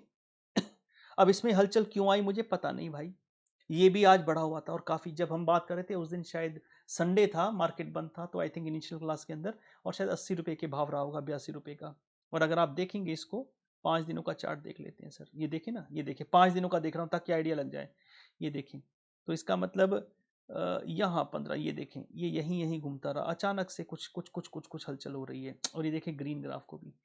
मतलब मैं ये नहीं कह रहा हूं कि इसको बाय करेंगे या इसको सेल करेंगे, कुछ नहीं। That means there is something happening. आपको जो स्टॉक्स अच्छे लगे कुछ पकड़ें, ताकि आप एक फील कर पाएं कि financial management is what does the news means, what does the different kind of the the confirmation comes from the company, या उनके बारे में कुछ घटनाएं घटती हैं तो उनसे क्या फर्क पड़ता है, वो आपको एक अच्छा फील देगा। अगर मैं इसको 1 साल का ग्राफ देखूं, 1 साल का देखें जरा, ये 1 साल का देखें। अब देखें ये क्या हुआ इसके साथ, मैंने 1 साल का ग्राफ देखा है, आपको पता होना चाहिए। मैं यहाँ क्लिक नहीं करूंगा, आप बताएं ये जो आपको जो ये ग्राफ गिरता हुआ दिखाई दे रहा है, क्योंकि मैं क्लिक करूंगा तो आपको दिख जाएगा ना, ये जो यहाँ पर आपको बेटा ये गिरावट दिख रही है, दिख रही है ना बड़ी सी, ये देखो, ये कौन सा पीरियड रहा होगा पता है आपको? मतलब मैं इतनी अजम्पशन करता हूं कि आप ग्राफ देख के ये भी बता पाए कई जगह पर कि ये कौन सा पीरियड रहा होगा। ये पता है कब रहा होगा? जब कौन सी न्यूज आई होगी। ये बहुत भयंकर गिरावट है, और कहां से कहां तक गिरावट है, ये कोई 170-80 रुपए का चल रहा होगा मेरे को लगता है, और वहां से आता आता सीधा ही 50 रुपए पे टिक गया। पता है क्या आई होगी न्यूज? बहुत बढ़िया, और मैं इमेजिन कर पा रहा हूं आपने क्या सोचा है जब कोविड की न्यूज आई होगी। देखें किस दिन था, ये देखो, ये कहाँ खड़े हो आप, 5 मार्च को दिख गया आपको 133। ये तो और भी ऊंचा हुआ करता था, अभी तो कम आ गया बेटा, इससे पहले तो और भी ऊंचा था। 5 मार्च को ये था, और खट खट खट खट खट खट खट खट खट खट खट खट खट खट देखना, 18 मार्च को 63 रुपए। 5 मार्च से 18 मार्च के बीच में ये गिरावट आई, और वो जरा पीरियड पिक कर लेना, वहीं पर ये आना शुरू हुआ था कि क्या होगा। और ये ऐसा इसके साथ नहीं हुआ, क्या पीवीआर के साथ देखोगे? बोलो हाँ, देखें, देखो सर देख लो।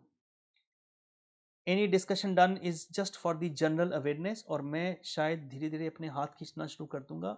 हम वहां पहुंचना शुरू कर दिया है हमने, जहां से हम न्यूज को रीड कर पा रहे हैं। अगर मैं इसको साल भर का देखता हूँ, बाकी तो बेकार है, सिर्फ साल भर का, क्या इसमें भी ऐसी गिरावट आई? इसको भी देख लें। ये देखें क्या भाव होता था, इस भाव को देखें, 2048, 2048, and on what 18th Feb, और उसके बाद धीरे धीरे धीरे धीरे धीरे धीरे धीरे धीरे धीरे, और जब लगा 732 रुपए, भाई साहब हद ही कर दी। कैसे गिरा बताओ? 700, एक बार तो मुझे लगता था बंदी होगा ये, क्योंकि जो हिसाब किताब चल रहा था ना, जिस हिसाब का क्या पहले जब आप टीवी खोलते थे या न्यूज खोलते थे, ऐसा था, इसको टच किया कोविड फैल गया, इसको टच किया कट कट कट कट, ऐसे डर बैठ गया था। इस चक्कर में आई, फिर कॉन्फिडेंस आना शुरू हो गया, फिर ये बढ़ना शुरू हो गया जैसे जैसे है। तो that's basically, even if you, इसका मतलब क्या सर? इसका मतलब मैं अगर भविष्य में कभी ऐसे कोई इवेंट हो, जिन इवेंट से किसी कंपनी को खतरा हो सकता है, मैं इसकी बात नहीं कर रहा हूँ, मैं एक जनरल बात कर रहा हूँ, किसी कंपनी को खतरा हो सकता है, तो मुझे एक आइडिया लगना शुरू हो जाता है कि यार अगर ऐसा इवेंट हुआ और इस इवेंट से किसी कंपनी को खतरा हुआ, तो उस पर सेलिंग प्रेशर आएगा ही आएगा, and if selling pressure come, the rate goes down. ये तो सिर्फ मैं एक ऐसी ग्राफिकल प्रेजेंटेशन चार्ट के एंगल से बता रहा हूँ, which was not may be important from this chapter, but ये वेदांता वाली न्यूज आपको काम आनी चाहिए, ये वाली news. Yes, is it fine? Yes sir. So can we wind up here? Yes, we can wind up here, and I hope इतना जितना किया उतना ही प्रैक्टिस करके आएंगे आप, बाकी अगले सेशन में हम कंटिन्यू करेंगे। Take care and bye bye.